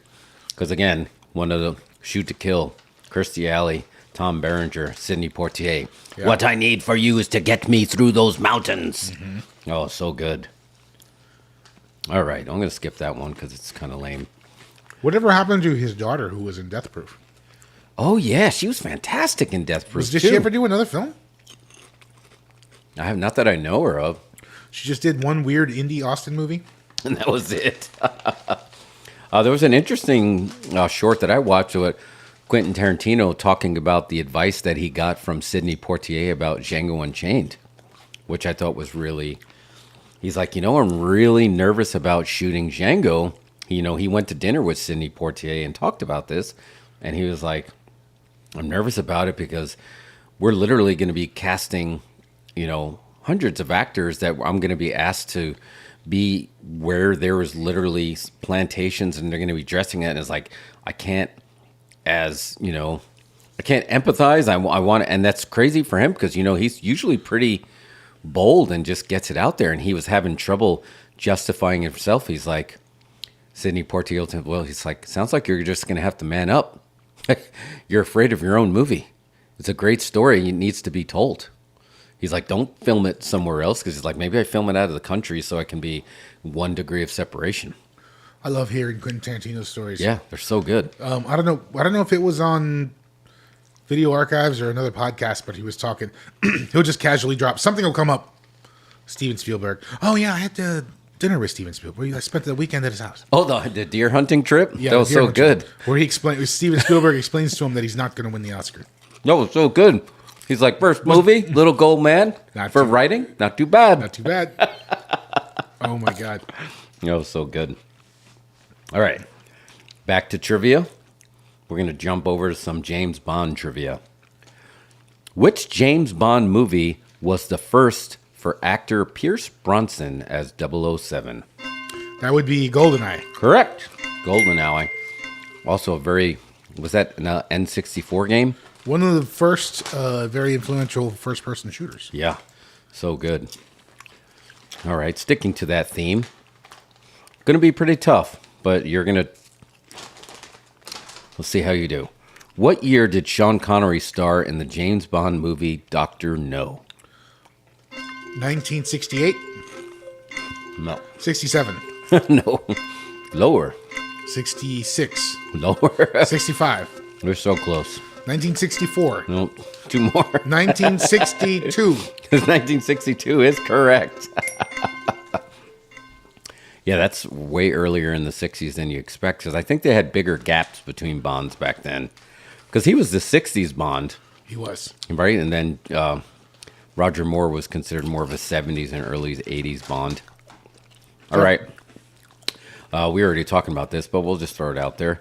Which film written, directed, and produced by Jim Cameron went on to become the highest grossing film of its time? Ooh, there's Avatar? That was the trick. Of its time. Oh, sorry. Titanic. Near, far, wherever you are. Titanic. That's right. There is room for two on the boat, but do what you got to do. Titanic was a damn fine film. It was. It really was. As far as I'm concerned, because it was like an hour and a half of a love story and then an hour of solid action. Had something for everyone. Yeah. Literally watching people rearrange the deck furniture. Yep. Whether you're at a company or on a giant boat. You've got this really nice love story at the beginning when, class warfare and a fancy boat and ship captain and, you know what I mean? Falling in love with Leonardo DiCaprio. Yeah. A lot going on, and then the boat hits a fucking iceberg. Who saw that coming? Maybe that's what works, right? Because that was our PG-13 F-bomb. That is. We had to get one. All right, Mike is Mike. If you, I don't know if you want to fire up the Incredibletron 3000. Mike is going to join for the Sami Zayn chat. He's ready to go. I don't know if you want to do that and answer questions, or if you want me to just read some questions while you do that. I'll answer questions, but I'm going to stay off camera because I got to set up the Incredibletron. Okay, that works. Next question. Again. Okay, now it's all poetry. Forgot the password to the Incredibletron. Don't say it. Oh, that's a good question. I don't remember it either. Oh, it might be our regular password. Okay. Give that a whirl. Continue. All right, next question. We got a theme here where there's callbacks. It's like poetry. This stuff rhymes. For which film did Tom Hanks receive an Academy Award for Best Actor? For which films, plural, did Tom Hanks receive an Academy Award for Best Actor? There are two of them. I know this. This is Forrest Gump and Philadelphia. Correct. Philadelphia was 94. Gump was 95. And we're just talking about Steven Spielberg keeping Quentin relaxed that he wasn't going to do that. Okay, we might have to do a Be Right Back after trivia and then set up the Incredibletron. All right, yeah, there's a bunch of Disney questions that I'm really going to skip.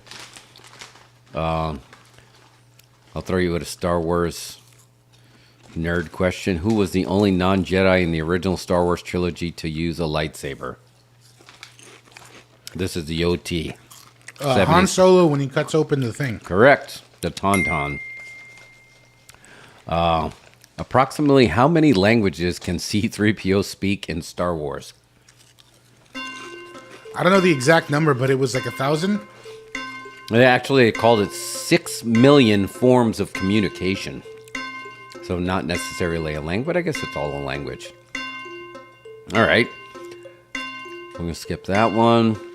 I just don't know if you want to do any of these. Cinderella, Frozen. Which actress won an Oscar for her first film role in Mary Poppins? No, I have no idea. No?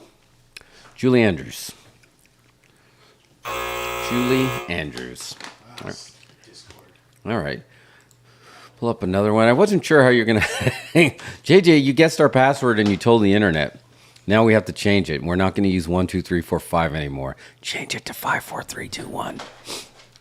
All right. You guys didn't hear that. All right. Next question. Which plant was actress Uma Thurman named after in the film Batman and Robin? And this is the one where George Clooney was Batman. That would be Poison Ivy. That's it. Poison Ivy. Correct. Ooh, this is a good one. Well, you're going to know which one it was, but it's going to turn more into informational fact, and we have some good Indiana Jones content dropping tomorrow. Which Indiana Jones film sparked a controversy that led to the creation of the PG-13 rating? I know this one. Oh, yeah, you know it. It's coming back to me. I mean, they were eating chilled monkey brains. Shield in monkey brains. Mm-hmm. Kali, we'll see you in hell. That's Indiana Jones and the Temple of Doom. Correct. That's right. My personal favorite of the series. Oh, yeah. This was like from beginning to end, man. It was just so good. Okay, I just emailed you the thing to send to Mike. Okay. We'll see if we can get this. Could be a stretch. In what year was Jim Carrey's first film released? His first film? Yeah. I think we know it if it's the film that I'm thinking of.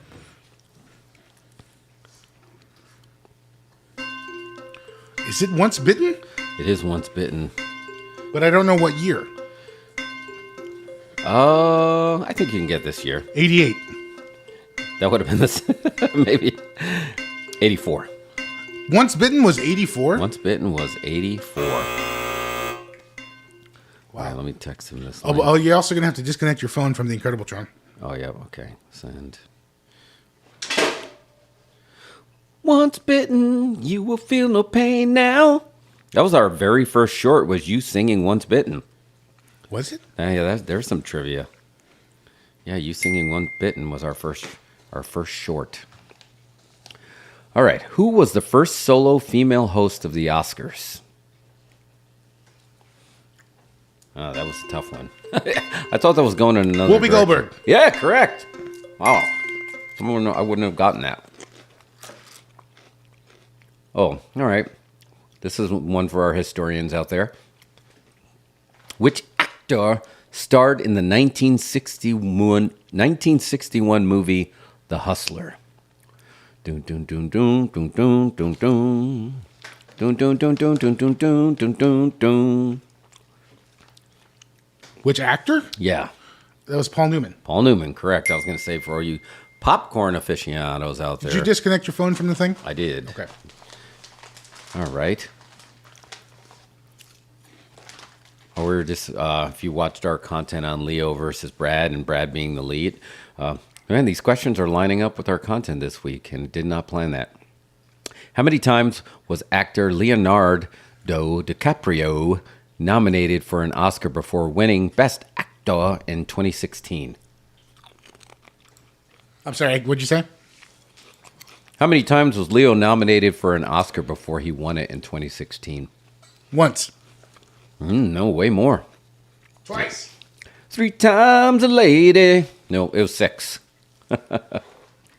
6 times. 13. Close. All right, I'm going to skip Star is Born. I'm just going to read this as a fact. Did you know the movie A Star is Born has been remade 4 times? I did know that, yeah. 4 times? Yeah. That's crazy. I thought five if you count Showgirls as also a remake of it. Saved by the Bell, The Naked Years. I thought Island of Dr. Moreau had to be because that was remade 3 times, right? I don't know. I've never seen any of those. What? What is the law? Never walk upright. Never eat man. Here we go. Lining up with our content again. Which actor danced his way to fame in the original version of Footloose?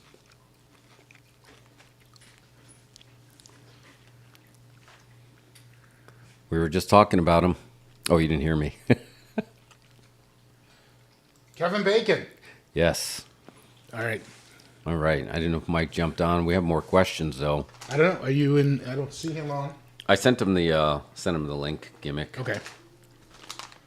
Live breaking news. My brother just sent me an update. Willow series on Disney Plus, pretty good. One of my favorite dark fantasy movies, better than the Lord of the Rings series on Amazon so far. Breaking news from Matt Gretler. Thank you.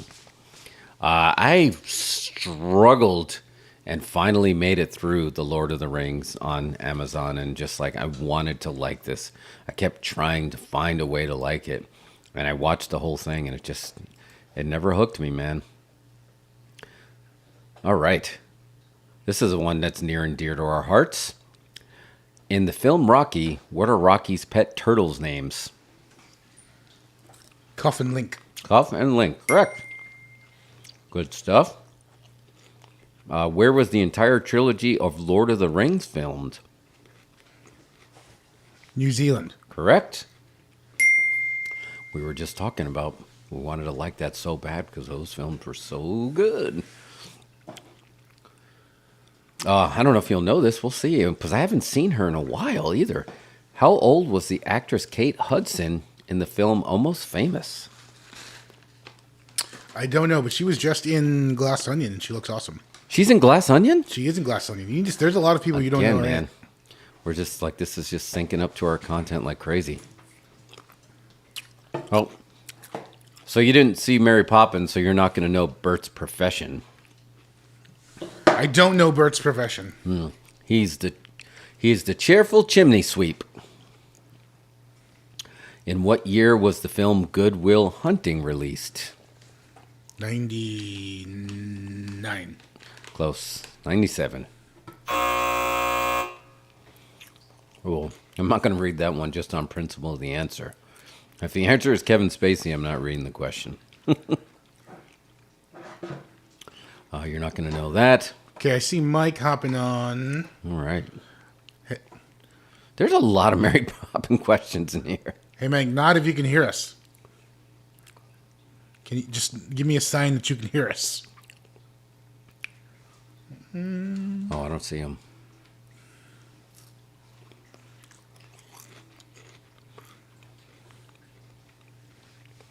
Do we have mic audio? Does our mic sound nice? Here, let's do a Be Right Back. All right, BRB. Wait, and the movie trivia thing. Oh, and that's the end of movie trivia. And then I'll throw the commercial.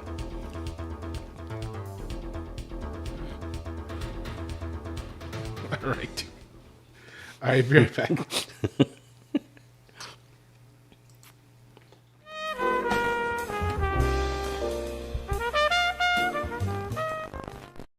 Boy, I'm bored. Don't be bored. Join the party. Call 1-976-8888. There's a great time waiting for you right now. Meet new friends or just listen in. Everybody's doing it. So call 1-976-8888. Where was that party? So, what are you waiting for? Don't be left out on all the fun. Call right now, 1-976-8888. 88 cents per minute billed to your phone. Brought to you by Omegaphone. Just like you, I was really skeptical about which one of the party lines is really the best. It's 1-976-BEST. It's easier than going to some singles bar. The phone's right there within your reach. And it's a real kick because you get started talking with everyone on the line right away. I got together with this guy I met on the best party line, and I'll tell you, it's fun, exciting, and the best way for you to meet someone new. The best party line. It's just a phone call away. Do you sometimes sit alone, wishing for the perfect fantasy? Has love passed you by? Do you dream of encounters with a perfect mate? Or spending precious moments getting close to someone you could really love? For just 99 cents per minute, indulge your fantasy. It's live. Call 1-976-DATE now.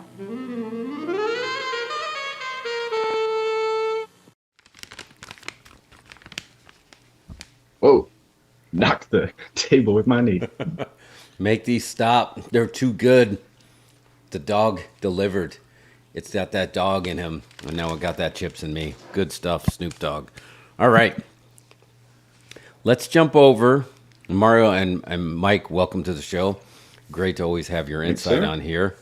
I wanted to bring you on here because I've been trying to pitch Mario because I don't think he understands this Sami Zayn situation. And I compared it to when Stone Cold, right before he became the huge phenomenon, like there's just something that Sami Zayn is capturing the imagination of he's hitting on all cylinders. And his work rate has always been great, but it's not even his in-ring work rate that's bringing him. It's his I don't even want to call it a performance because it's so convincing. And the story is so rich and it's so real and it has a real history. And then you bring his best friend and his best man into this wedding and him having him choose and the way he's handling it all. Everything is just perfect. I think the most recent angle that has been run that it kind of reminds me of is Team Hell No.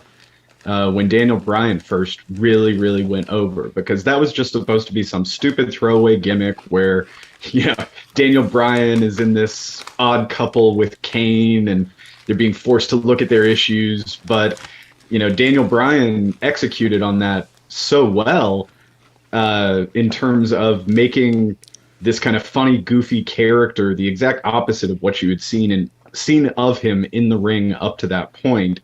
And it went so far as to create both the yes chant and the no chant. Basically, the two things that went on to make Daniel Bryan's WWE career. And I think that we're in the midst of a moment like that for Sami Zayn, where, it could have been a throwaway for him to join the bloodline, for him to be around the tribal chief. They could have had him have some match on Raw with Roman and just get buried and not seen for 4 weeks. But he's been either delivering the lines or adding just enough improvisation to disrupt everyone around him in a way that makes everyone involved feel more authentic. And I think that's the role that he sees himself playing. It's almost like he found himself in this room and he's looking around the room and he's sizing everybody up and he's like, okay, looks over at Roman. That guy's the best, wrestler here. That guy's got the biggest fandom. That guy's the meanest. This guy over here is, the best at doing X, Y, and Z. But none of them were forcing each other outside of their comfort zone. And so he is wrestling with them in forcing them outside of their comfort zone, making them break, making them do things that are outside of the character that they had built. And I mean, I there's so many dimensions to why this is magic, and Kevin Owens being brought into this, it's like we have an audience surrogate for the audience surrogate now. It's just so beautiful. That's a good way to put it. But I also think that there's not just the authenticity of the character that he's playing, but Sami came over to WWE in that kind of like first round of the indie guys coming over to NXT. He was never the guy that was made NXT champion.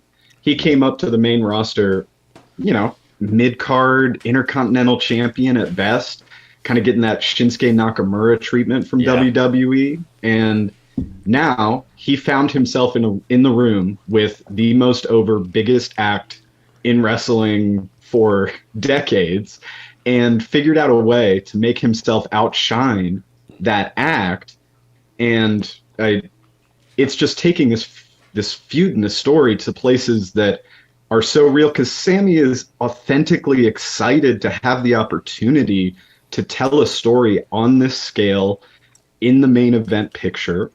It's so beyond anything he's been given a chance to do for, I don't know, almost a decade, right? And so it's got to feel like he's reliving his indie days of when he would go there and he would be running the show, or he would be the foil against Kevin Owens who's running the show. And I'm sure that so much of this stuff is like coming out of those circumstances now. Dude, you're 100% right. And JJ's hit. We never thought we'd see El Generico at the top of WWE, and here it is, because he had this moment, and I think this was a tipping moment. I saw this, and we talked about this a little bit. I saw the potential of this Sami Zayn, which I'm not going to call a character, because I think this is a real Sami Zayn that we're seeing. I saw potential with this, with just that one little spot that he did with Brock Lesnar from the beginning to end of one episode of SmackDown.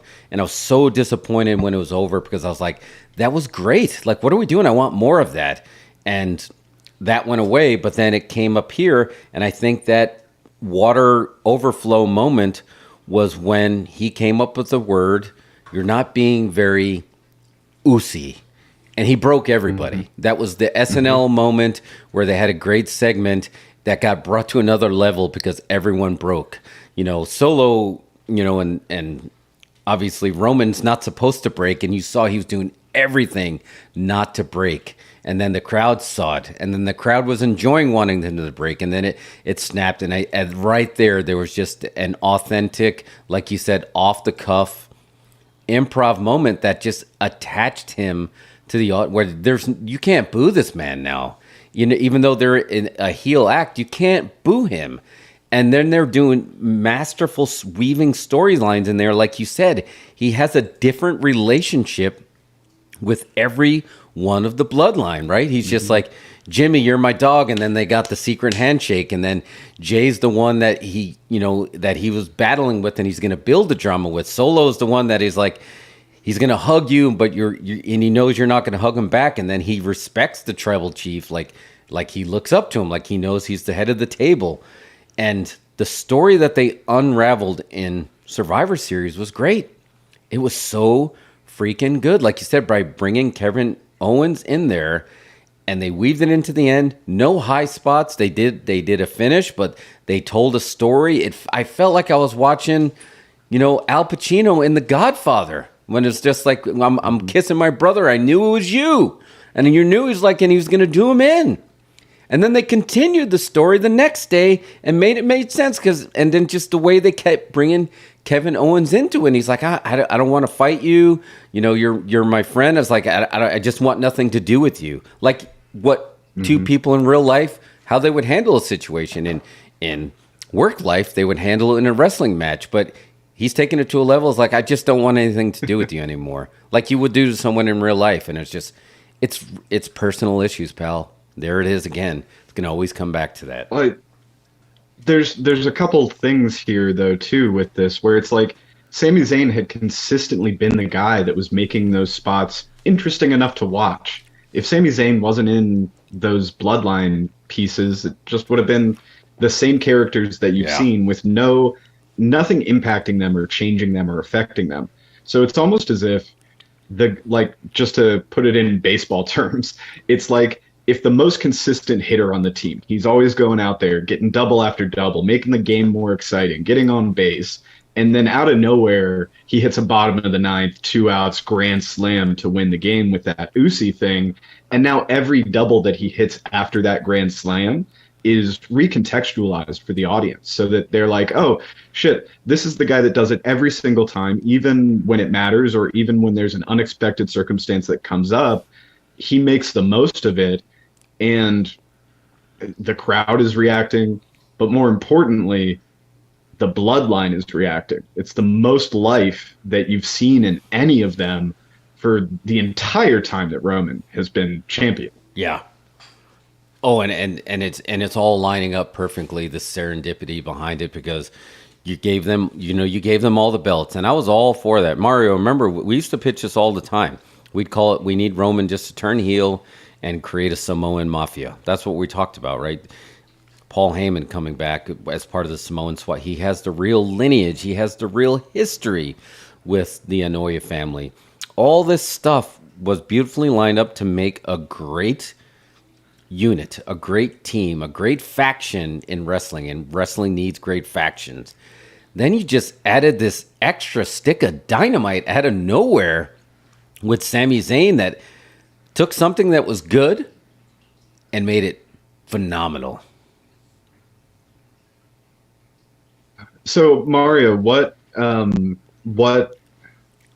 hasn't really been pulling your interest? Have you been following along? I just haven't been following WWE that much. Yeah, I haven't really gotten back on WWE yet. I don't know. I'm in that post AEW love affair morning. You know what I mean? Yeah. And I just you and CM Punk both. You know what I'm saying? I just that's all. It was we had a great 3-year run where everything was so wonderful, and now it's kind of gone where it's gone. And I look at WWE and it's fine. It's still WWE, and I know it's better, but I'm just not Ready. I mean, but you also know with WWE that you can skip the Raws and you can skip the SmackDowns and you can jump in at WrestleMania. They will give you a fucking promo montage that's gonna just like make you cry before the match even starts anyways. Yeah. I mean, I never watch the product. When the shows are on, I'll pop into Twitter every now and then to see like who from the show is trending, check out that like 15-second clip, and if there's anything that's like really pulling me into it, then I'll hop over to YouTube and seek out the like full 3-minute thing to just see how it's going. Yeah. So I totally get that. But following that path of like, oh, Sami Zayn is trending. What is it? Not Ucey enough. And then you're going into the clips. Now I'm going in and looking for what did Sami Zayn do this week? Did he have another Ucey moment? And what happened last week? I really want us to kind of like focus in on the Monday Night Raw show that occurred, because I think that the Ucey thing basically proved to Triple H that Sami Zayn is marketable widely. And when they pulled Kevin Owens into War Games, that they're actually going to be telling this story, which is going to be the most dynamic story they've told in years, where it's the Usos versus Kevin Owens and Sami Zayn for the tag team championship at WrestleMania. And so if you're looking at that as the end point and you're saying, okay, Ucey is like the dynamite and then War Games is the beginning of the scripted storyline, then in that Monday Night Raw, directly after War Games, that's the first time that we're seeing Sami in the context of this defined storyline that's going on, that's going to build towards WrestleMania. And the moment that I watched the video, I sent it over to Jeff, because it felt like to me Sami Zayn was doing a Kevin Owens impersonation, really embodying the character that KO plays in a way that you won't notice unless you're kind of looking for it, or you're like saying, oh, is that Sami Zayn's normal accent? Because it sounds exactly like Kevin Owens when he comes out. If you close your eyes, you can't really tell the difference between when Sami's talking in the ring and when Kevin is talking from the ramp. And I feel like there's this like secret influence of Kevin Owens' storyline that's going to be going on here, where Sami eventually will break the Usos' heart, and then they're going to be so pissed at WrestleMania, but then we'll still get this like huge pop when Sami and KO take the belts from them. It's operatic in nature, and it's just exciting to see something so nuanced and so layered being given to someone and being executed in a way that is working. Like Bray Wyatt isn't working for me. All the other things I've been excited about, pretty much all the returns, the Dexter Lumis storyline, like everything that had long-term stuff in it for WWE kind of lost that momentum, and now it's getting a little confusing and who really gives a shit level. Yeah. But this one's got some Bret Hart, Owen Hart WrestleMania 10 vibes. Yep. Totally agree with that. This is one that you're going to want to, you don't want it to end. You know it's going to go to Mania at the minimum, and they're going to just build these stories up. And it literally has been the roller coaster ride of just like who is going to turn on who, right? So now if we're talking about fantasy booking, where this goes next, it was clear that, they acted like they were heading towards a battle between Jay and Sami, and then it took us on a different turn. And now they made peace, and they made Kevin Owens the sacrificial lamb to prove that he is with the bloodline. And then Kevin Owens' beautiful line of just like, remember, you'll be Sami Uso, but you'll never be their blood. He still is planting that seed, even though he's like, look, you turned on me, and that's fine. I probably would have turned on you too. But just remember, you'll never really be one of them. And it's just, okay. But he treated him like family. He did. Like, yeah. Right. So he was like,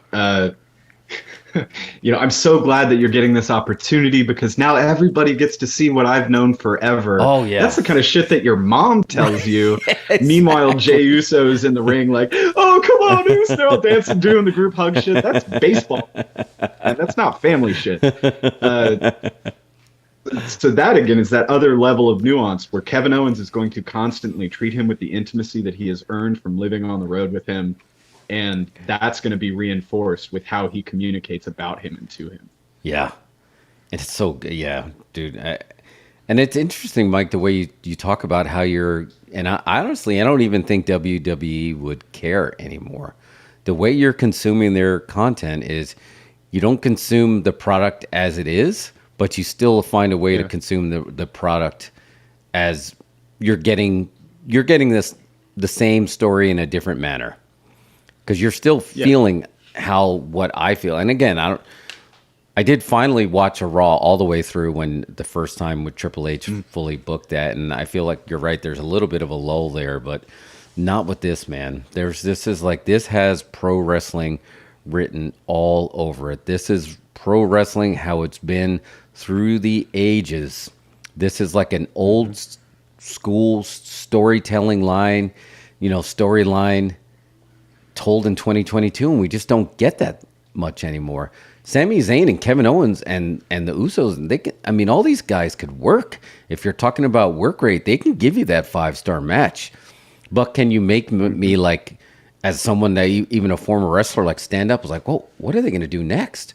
Or like able to suspend my, let my imagination just run wild. And now I'm like, oh, there's so many directions they can take. Who's going to turn on who? Is he really going to compete with, Roman Reigns? Is he going to try to take the title? And how does Cody going to fit into this? And I'm like, and all of a sudden I'm realizing, oh, I'm a fan again.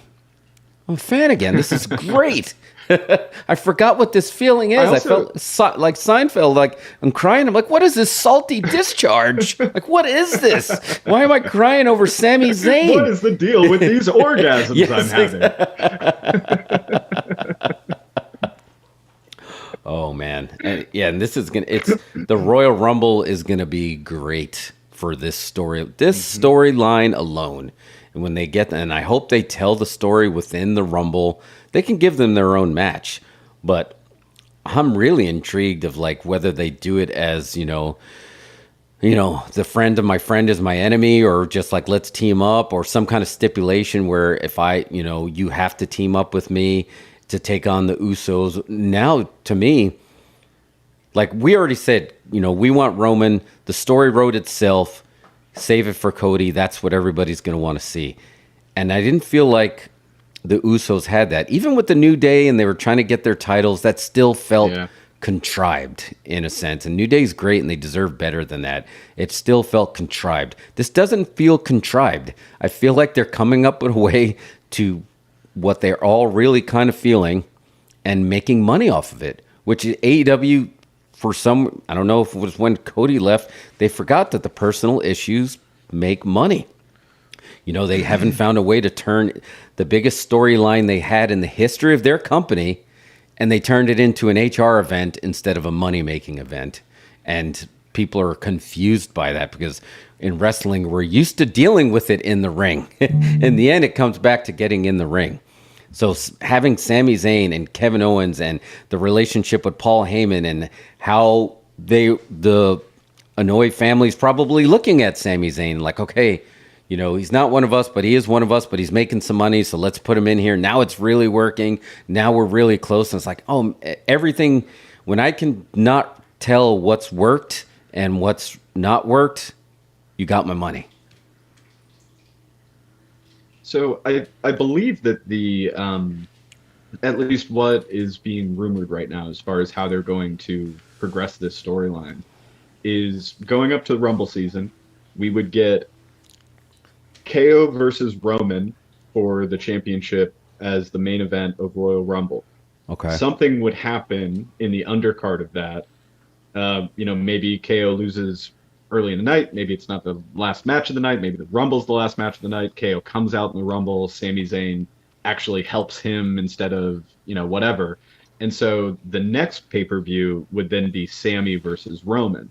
and they'd have Roman go over Sami there, but then something in that would drive them back into this like tag team consideration to go after the tag team belts. So we'll still get this payoff and be telling this emotional story in the background.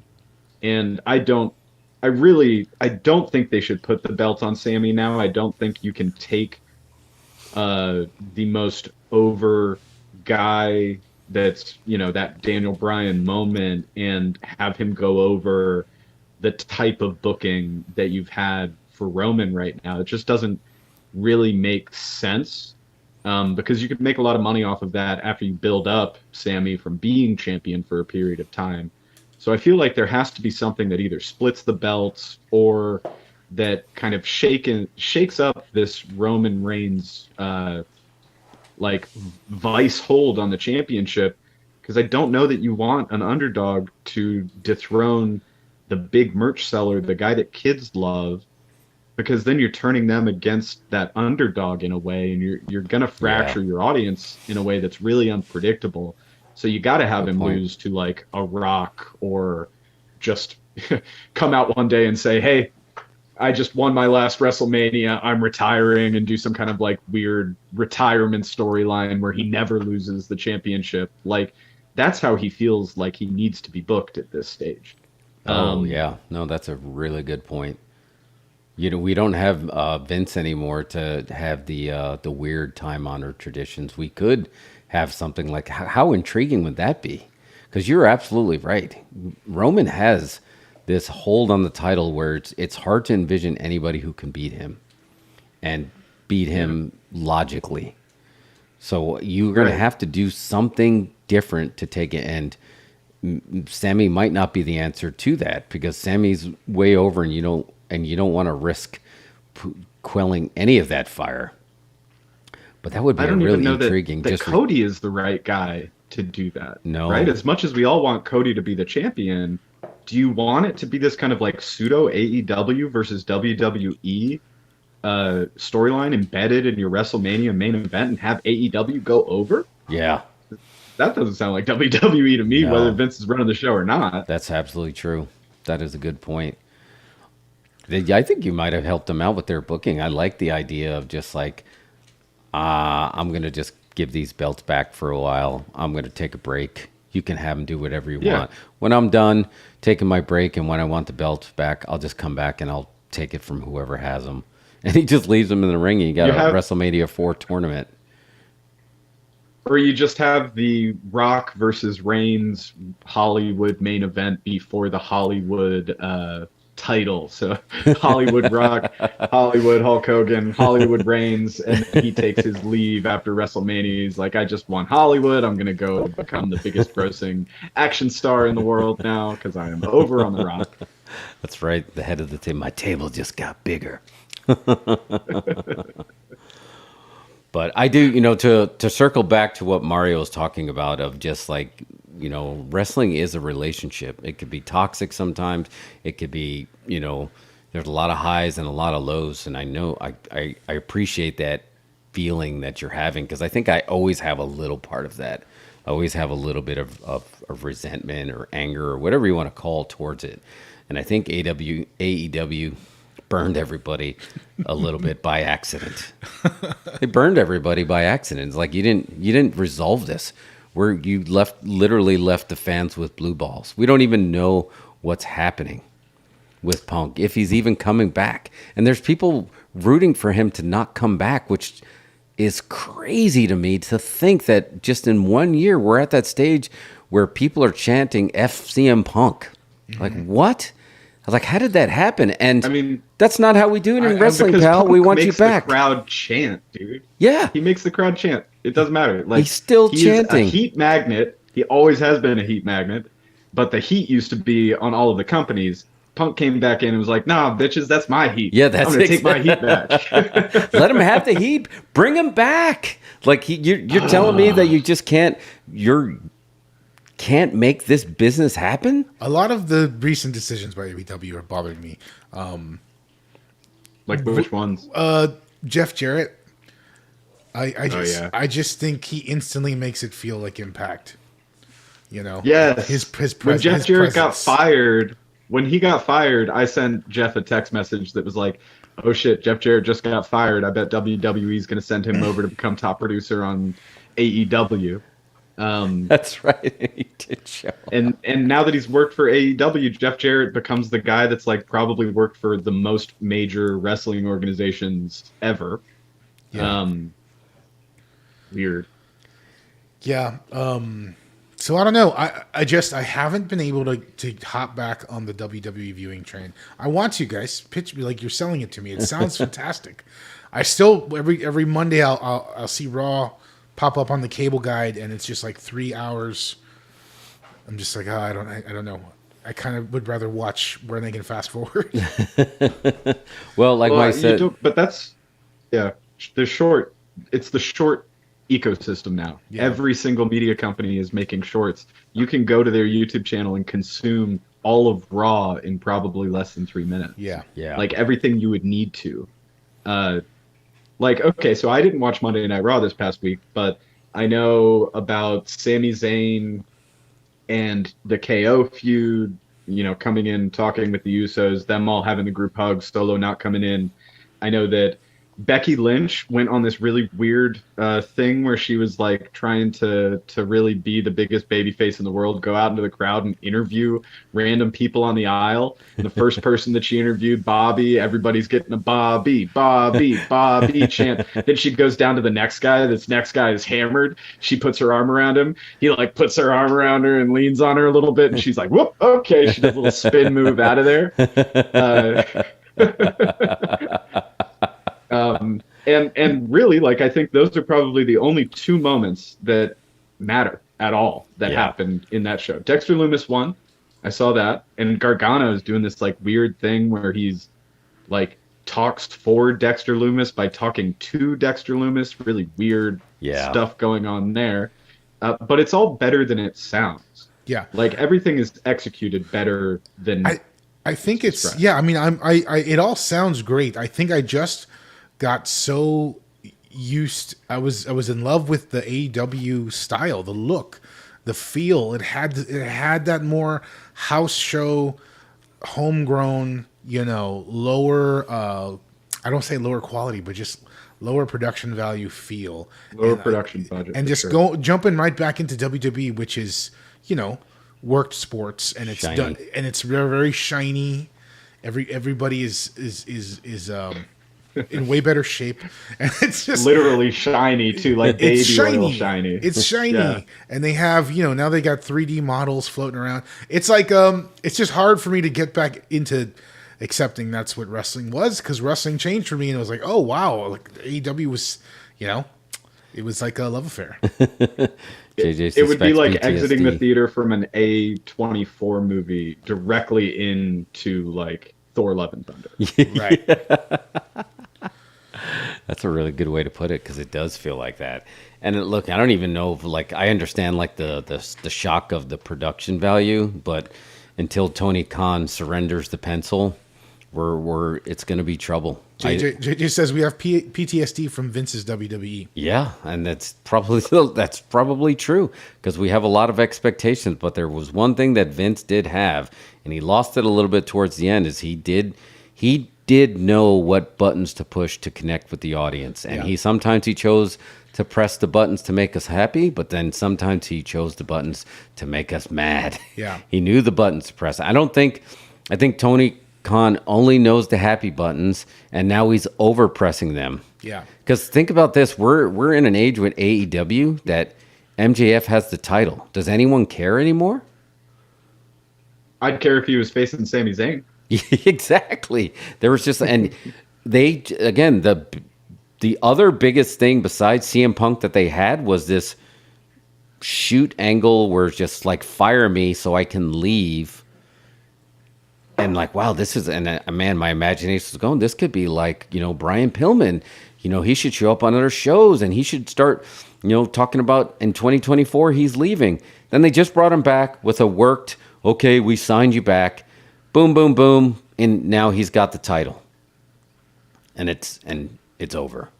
Like It's just bad vibes over there, right? Like I feel like every story is like, Andrade is upset. FTR is tweeting that they want to wrestle for a company, and Rusev or Miro doesn't know what he's supposed to do, right? Like, all the headlines are about how the roster doesn't feel the vision, doesn't feel the direction. No. And I think that when you had the original kind of energy of the Elite and Cody, and they were young and still really had that indie energy, I feel like that carried them for the first few years, just on that excitement alone. Then they added these like top stars, and it was like, shit, if they could do that with those guys, think about what they're going to do with CM Punk. And it's like, now we've seen what they've done with CM Punk. And so I think we're all very trepidatious that this is going to go anywhere good, because it's starting to get that like toxic go get drunk or do drugs after the show to survive TNA vibes. Yeah. And I it's funny because I went to Full Gear last year. We went to Minnesota and went to Full Gear, and I remember that was the one right after CM Punk had premiered, Daniel Bryan premiered, and I told the girlfriend, I was like, you know what, we should go to a pay-per-view because it's not gonna stay this good forever.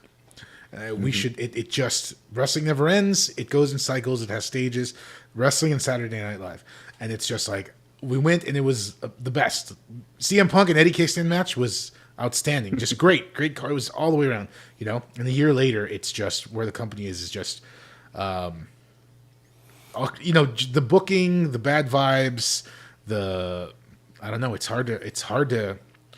I don't know. I don't know what to say about it, but it's just that has left me with, I'm just not ready to dive right back into WWE, and I just haven't been watching. I'm sure it'll get my interest again at some point, but I'm still in that mourning period.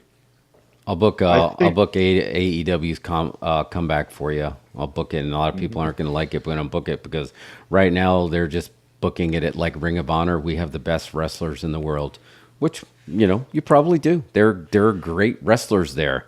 If there's no stories and giving me why to watch those, I'm not going to watch it just for us, for 5-star spots, and give me a reason to watch that. So here's how we're going to get the pencil off of Tony Khan. He's going to come in the middle of the ring, going to walk in there, and the boys are going to hate it. But Vince made those decisions that people hated that was best for business. He's going to walk in the ring. He's going to open a briefcase. It's going to be Jim Cornette's NDA, and he's going to rip it. And he's like, okay, now you can tell me why AEW is not going to work, because now clearly you were right, because we're on the trajectory for you to be right. So I want to hear exactly what we need to do, what we did wrong, and what we need to do to fix it. Even if you don't book him, to work there, let him get out there and steal his ideas, see what he says. Just do something, because clearly he was right. Highly suggest watching Tales from the Territories, last night's edition, which was the Crockett Territories, where the heels ran the territories. And then you watch and listening to Jim Cornette and the Four Horsemen and how they booked these territories. They booked all these territories, and they made these storylines make sense, and they made money for years after this, because the storylines, like you said, Mario, they kept going. It was the same. It was like the 3 ingredients at Taco Bell served 20 different ways. You kept seeing the Horsemen, and you kept seeing the Rock and Roll Express and the Midnight Express and the Road Warriors, and they were all in this circle, and they just kept it going and going, and it just kept working. And that's what AEW is missing right now, which WWE is getting back with this new regime. It's not perfect yet. Like you said, they need to do something with Bray Wyatt fast. Yes. But they need to get that pencil off of Tony Khan. You can still be the face that runs the place, but let somebody book the work. And the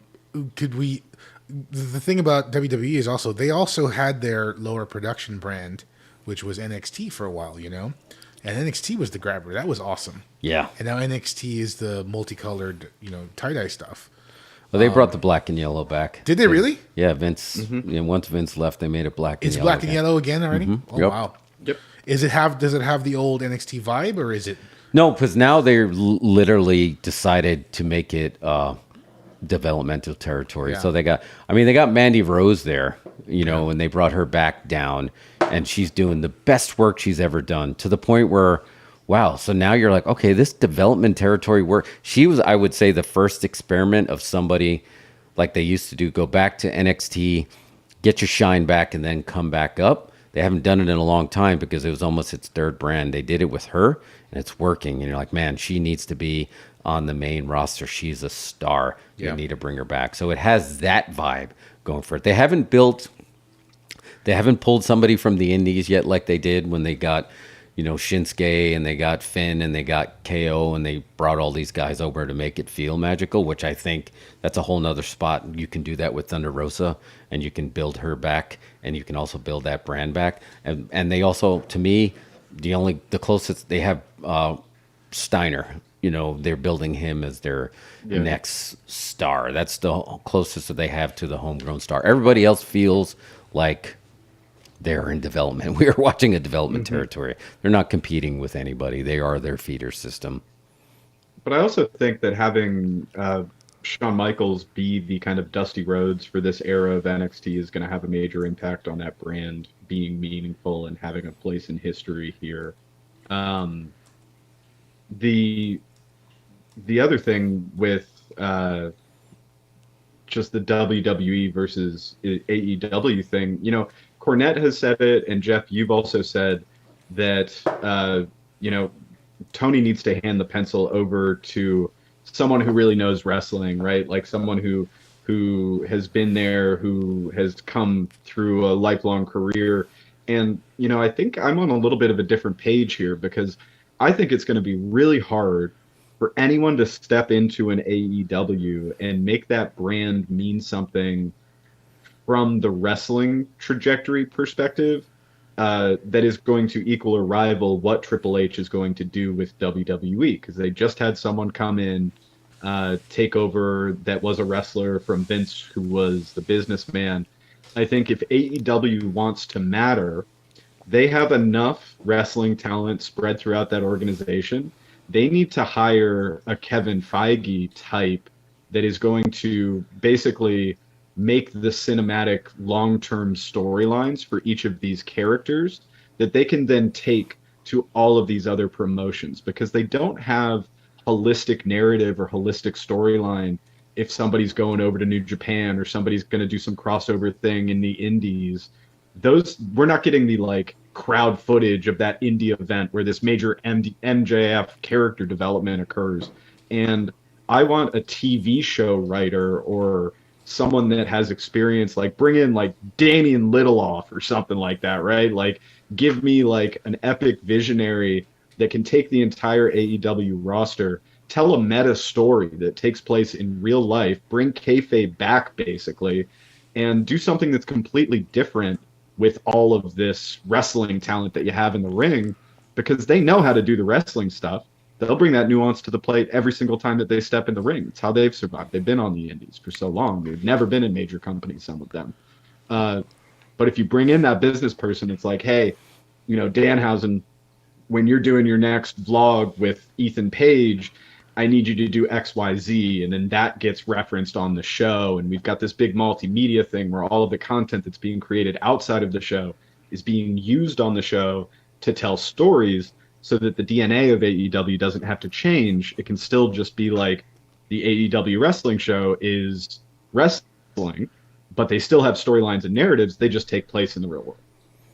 Yeah, that's actually a really good idea, in a sense where you are throwing that curveball and you're not going to rely on something what's worked in the past, but you'll keep the core of that and do something completely different. Because I got to tell you, we can probably go back and watch some of our old videos. Did you think that in a year's time, not only the CM Punk, that the Khan that would be winning in the public eye is Nick Khan and not Tony Khan? Would we have guessed that a year ago? It's a lot different from a year ago. So much. It's so different. Like I told you, I was watching Thunder's vlogs and stuff like that, and they've really fallen off a cliff. And I'm just like, shit! Did we freaking universe hop again? What Damn happened? it! What the hell happened? I think we universe hopped. CM Punk is kind of AEW's pandemic, right? So like everything they've done for the last like since CM Punk occurred, everything is being shuffled around in real time. None of this was planned. Now that MJF has the belt, hopefully they'll get back to some of the longer term intentions that they have now that this like CM Punk pandemic is over. Yeah. That's a good point because there hasn't really been anything appealing or long term. The most excited that I've been for anything in AEW in the past 6 months is Jake Hager's hat. I freaking love that hat. That freaking purple bucket hat. Oh my God, it's so good. It's such a pro wrestling thing, and all it is, and he's playing, like you said, Mike, he's doing that across the board. He's just going on his Twitter. He's like, man, I really love this hat. And he's wearing the hat while he's pumping gas. And he's at the grocery store saying, I love this hat. He wrestled with the hat on. It's a freaking LL Cool J purple 1970s bucket hat. It's so good. I'm going to go out on a limb here and say maybe that was suggested by Jericho. Sounds like a Jericho gimmick. Oh, my God. Yeah, of course, because it's working. It's like, it's working better than the Jericho stuff is. Like, I want to see that. I want Jericho's magic on the Ring of Honor belt. I haven't felt it yet. But I feel it with Jake Hager's hat. That's the most it's over. So hard. I really appreciate Jericho for changing his stripes so many times, but at this stage, with the age that he's at, it's really hard for me to look at any of his gimmicks as anything other than like Sammy Hagar or like, Jimmy Buffett Margaritaville. He's doing a Jimmy Buffett gimmick. He does have a the cruise. Buffett maker. I mean, they got Saraya over there now. Yeah. They, I don't know. It is a lot. Admittedly so, like, and she was great, and I was really surprised that they did a scrum, but then they worked a scrum, but then WWE had a scrum, and that scrum, it's like, and Sami Zayn was great in that. Like that worked into the angle, but like Paul Heyman was great in that. Oh, he's the perfect. He's another one. Like you can't, again, if you can't tell what's real and what's a shoot and what's a work, here's a funny Paul Heyman story. This was years ago. I connected with him on LinkedIn. This was before LinkedIn got big. And he was one of the few people when he connected back, he said, and I even read it in his voice. He's like, "Hello, sir. Why would you like to connect with me? What type of business would you like to do with me?" And that's how I read, and he wrote it like that. And then it said, "Sincerely, Paul Heyman." I was like, "Oh my God, what do I say?" So I just told him the story. I was like, "Hey, Paul, thanks for connecting with me. We met in Queens one time for one of your ECW shows. I also talked to some of the boys, about, doing some work at your school, and I'll do whatever it takes. Trust me, I worked with Ahmed Johnson, so I'm very familiar with getting talent that's not good over." And just said a lot of try to be 100% honest, and I still try to find the email, and it was like a page long that I answered him back. And then I got an answer back from him. And he said, "Great email. Please keep in touch. Sincerely, Paul Heyman." And I was like, oh, man. And to this day, and if anyone... Did you keep in touch? No, I didn't keep in touch. Unfortunately, I did not keep in touch. And it was with an AOL, it was an old email. Because I was trying to find it. And you know what? And I know his email address had something to do with ECW Pencil. Because that's when they were showing that. So I was trying to find this email because I was trying to tell the story to someone else. And I was like, I even read it in his voice. But the, TLDR, you can never tell with Paul Heyman what to work and what to shoot. I was like, I just tried to connect with him on LinkedIn and he cut a promo on me in an email that nobody's seeing except for me. So why are you cutting this promo? Is there a camera going? Why is this happening? And that's what's great about him. You can just never tell what's real and what's fake. And he knows that. And he knows that's where the money is. I lost my train of thought on that, where I went with that, because I got all wrapped up reminding of the Paul Heyman story. Oh, I was talking about, you were talking in about the how scrum. they had done the media scrum. Yeah, Sammy was great. And and talking to Saraya in the scrum, she just said, "Look, I liked her better, and I always liked her, but man, I liked her even more when she's like, Britt Baker carried my ass. I was rusty." She found a way to take. But if you watched the promo the week before, they were getting personal. They were taking personal shots at each other. They were taking their gimmicks and they were mixing it with real life, and that's where the money is. And so I think Saraya, when she knocks the rest of that rust over, she's going to be great. The women's division is going to be really healthy. I think it has right now. The women's division is on pace to be better than the men's division in AEW because of that. So I think that her return is a perfect example of what I really struggle with AEW.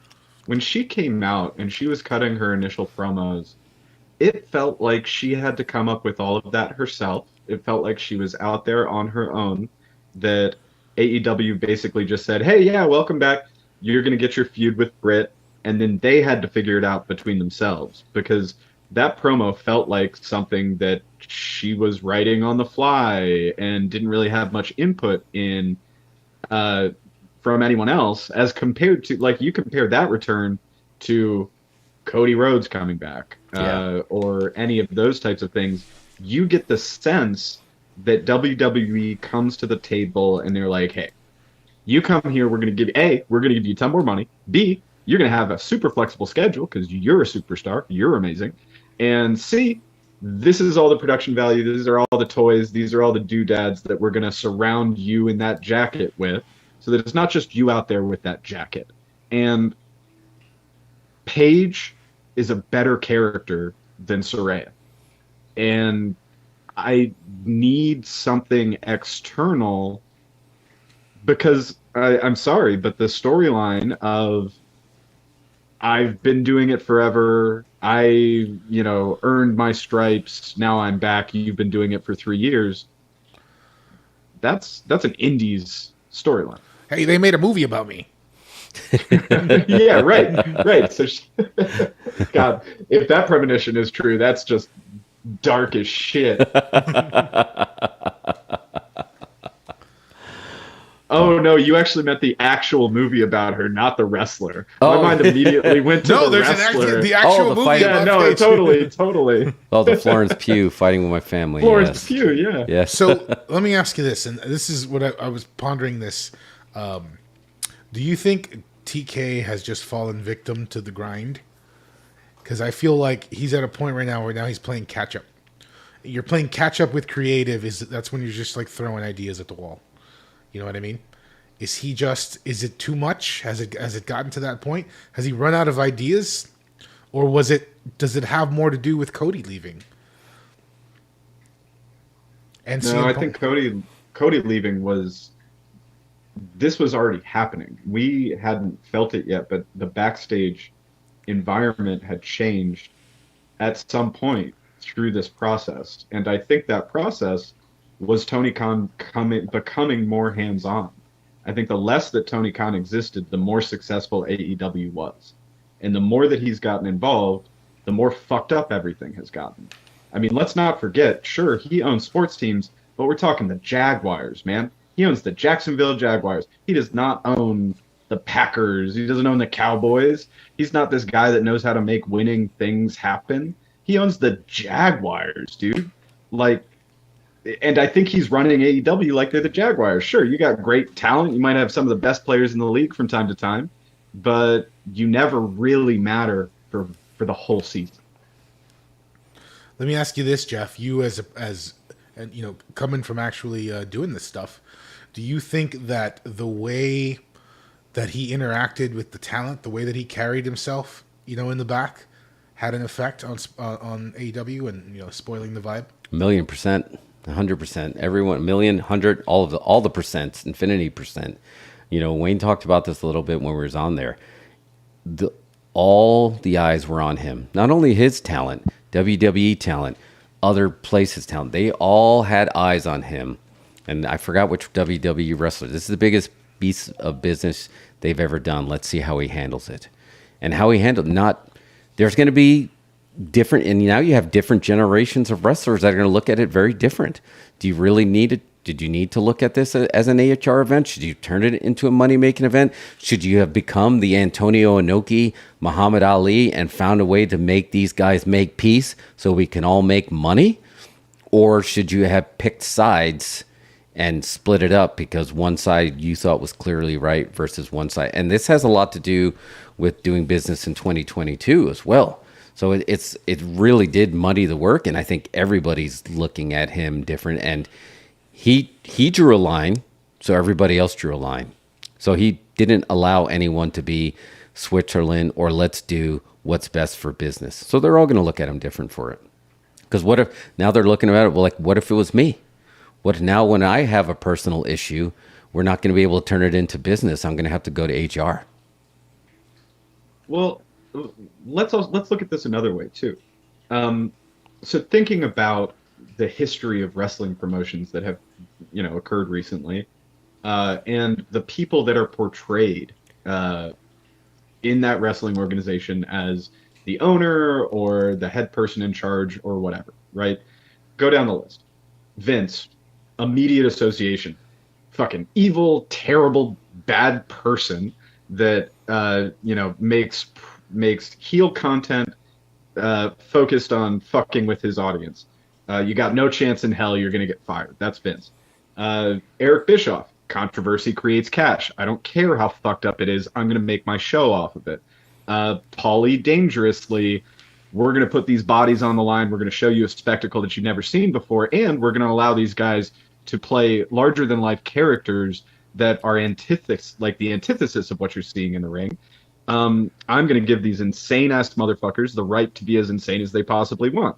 ECW, even Dixie Carter had more of a vibe about how TNA was going to be run, how that would exist when she was there. It was kind of like I'm the all-American. I'm the opposite of Vince. I'm the good person, and I care about the wrestlers. And Billy Corgan, I'm the ex rock star that's come in to run this promotion because I love wrestling so much. Same with Tom DeLonge, all these other guys that have come in and done that from that side of the world. What is Tony Khan? Tony Khan is most similar to those like rock star people that just have the most money to be able to come in and buy a promotion. But I don't know what his brand is as an owner. He doesn't stand for anything. He hasn't done anything that makes me associate anything with him. When I think of Tony Khan, I think of the terrified face that he makes with those bugging eyeballs when something weird is happening. And I feel like that's basically the brand of him, and that's become the brand of TNA. I mean, AEW. There you go. But you're not wrong calling it that. Yeah, really, his brand. You're exactly right. He doesn't have a brand, because I can tell you one thing that is organic about Tony Khan. He truly loves pro wrestling, and he truly loves these wrestlers to the point where he might forsake his company moving to another level to make sure everybody has a place to make money and ply their trade, even if it's not going to bring them to a competitive level to get. I feel like he got knocked back down to a regional level when he was about to, he was beating WWE. And I think it's just because he likes the wrestlers too much. Is it a factor of like the fact that Tony Khan really isn't trying to make money? He's not trying to make money with AEW. This is just his side project in a way. And does that affect? I mean, all the wrestlers are trying to make money. Yeah. Does that affect the business? Oh, for sure. Again, you do have to do something that you're going to keep moving this forward. I mean, look, eventually, if you're doing it not to I don't think now you're at the victim of, are you ever going to fall out of love with wrestling? And then if you fall out of love with wrestling and it's not making money, you're just all of a sudden going to stop one day. And we're going to hear the story, and then I don't want to hear the rise and fall of AEW. We've been there and done that. We've had so many companies and wrestlers that we love that go under. It's the last thing I want to do is to see AEW go under. So like anytime any criticisms coming from, we criticize because we care. We don't want it to go under. We don't want it to go away. We want you to you have to realize that there's going to have people that other perspective that, and I know they're looking, and Mike, you'll appreciate this. I mean, sometimes you're looking into the data. And there's still a story that's going to be told outside the data. The data's going to be telling you the big story, but I mean, it's kind of like, can AI feel? Can AI feel emotion? Because wrestling's based on emotion. So the data's not going to tell the whole tale. You're going to always have your fans, and you may not go under. But then Ring of Honor was around for how many years? How many how many Ring of Honor shows have you guys watched? I mean, I remember in the Sports Authority in Manassas, Virginia, sitting ringside. That's right. You Daniel did go. Bryan marched to the ring to face Seth Rollins for the championship in the main event back in the early aughts. And I've been there a few times since, but that was by far the pinnacle of my Ring of Honor experience. Yeah. I mean, that shit's been around forever. It raised most of the names that we're talking about in the context of who mattered for the last 20 years. It gave them a place to make a little bit of money, and it was there. But Ring of Honor was never a threat. And not that you need to be a threat. Be a threat to WWE to be an alternative. I feel it felt like it was less than an alternative and more of a feeder system for WWE. What's up, Charlie? Thank you. Yeah, we did. Thank you. Yeah, I wore the shirt for you and you didn't show up. But yeah, what's up, man? I do think that there's something here, though, Jeff, because I've heard that Tony Khan loves wrestling. I don't. Speaking of data, I have no legitimate data points that prove that to me. I've never seen him say or do anything that a wrestling lover or someone who's obsessed with wrestling does. So I feel like early on, and again, this kind of goes back to the story, the time like kind of narrative of the company worked when Tony wasn't in front of the camera, because he did have that story. He did have that lore at that stage that, oh, Tony Khan's just given the Elite and Cody Rhodes money to make the wrestling promotion for wrestlers because he loves wrestlers. That was his brand. Now he's in front of the camera and you're like, wait, that's that guy? Because he's coming out and he's like, hey, welcome to the show, guys. Thanks so much for coming. That was so fun. We got Hook. Yeah, Hook. And we got Dan. Yeah, Danhausen.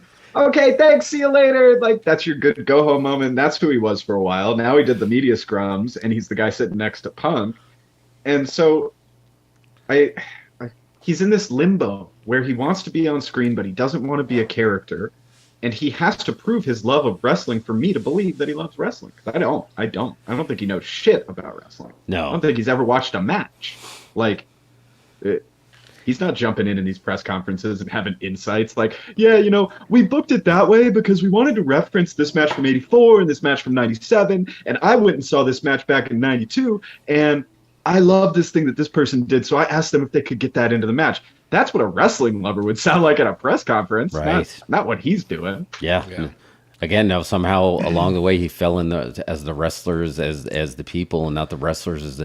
You need to do what's best for business for these guys to build that company to get to that next level. I don't think he has the wrestlers were telling that story. Though. Right. Like they were. That the wrestlers were saying, Cody Rhodes and the Elite were like, Tony Khan is cool. He's on the inside because he loves wrestlers. And now no one's saying any of that story anymore. And that's why he feels so like brandless and aloft. Yeah. He's never booked himself as anything. No. And we never wanted to see him pull the Eric Bischoff on camera, but there's a version of it that we can do. We can see a heightened higher version of Tony Khan and making, I guess it's like he's making hard decisions that aren't making business better. You know, sometimes you have to make the hard decisions that'll make it better in the long run, even if it's bitter pills for some. But he needs to prove that this hard decision, and I'm not saying it wasn't a hard decision if he's trying to figure out how to buy out CM Punk's contract. I'm not saying that's not a hard decision. It is. But maybe it's even harder to find a way to make it work. Well, he's too professional, and companies that like hire the HR department as the first hire of the company, like that's what the approach that he takes. That's what it feels like. So it comes off as like super corporate and super gray, and wrestling is not about that at all. Yeah, that's why we have all just been like, what the fuck, like. Why? Okay, so when am I going to get CM Punk versus the Elite in a handicap match with like the Dog and Ace in the corners, right? Like, That's what we're all waiting for. And if that never happens, AEW never moves beyond that press conference. Yeah. Because it's too professional, and professional is fucking boring. Yeah. We get professional all day long. We don't need it in our wrestling. That's right. He took the tech company approach to responding to that incident. He did. And that's not going to... That kind of controversy is not going to create cash. It's just going to create HR paperwork. Cool. All right, boys. Yeah, they're spending money not doing anything, but trying to do the right thing professionally. And we're all in the lurch in that because they're not focused on us, the audience, right now. They're focused on what the company needs to do to be a company. Who've been trained for many, many, many, many years to these issues are going to be resolved in the ring. Again, and I'm going to go back and we can end it with go back, watch Tales from the Territory and watch the story of the plane crash that had Johnny Valentine, Ric Flair, and Mr. Wrestling 2 on there. And watch so Mr. Wrestling 2 is credited with saving professional wrestling in the Carolinas, which basically saved professional wrestling for NWA, which saved professional wrestling for WCW as we know it. Watch what this man goes through when he goes through a very real plane crash and figures out how to protect and enhance kayfabe after a plane crash, and then you'll know that's how you take care of business in wrestling. That's our homework. We catch up with that one. All right, well, let's take us out on an upswing here, Jeff. Yeah. Don't forget to like and subscribe. So, Mike, I don't know if you're we hit our 500 mark. We keep toggling between 502 and 553. So thank you for jumping on. Thank JJ and thank all our viewers for on doing there. Continue to if you can support us. So again, they say, what's the best way to get subs for your YouTube page? Just ask. So we're asking you. Cheech, we're asking you, please subscribe to this, share it with your friends. Anthony, if you're still on here, DM us your address in Twitter and we will send you a sticker because we're going to give you some swag for sharing because we're going to continue to do it. We got a lot of drops. We have shorts dropping this week. And that's it. We're going to start our end of year's festivities. Holiday season is upon us, so we're going to be have a lot of fun surprises in store. So we will see you guys next week. That's all I got. I don't know how to I know how I'll end it the way that Paul Heyman ended that. Great show. We'll see you next week.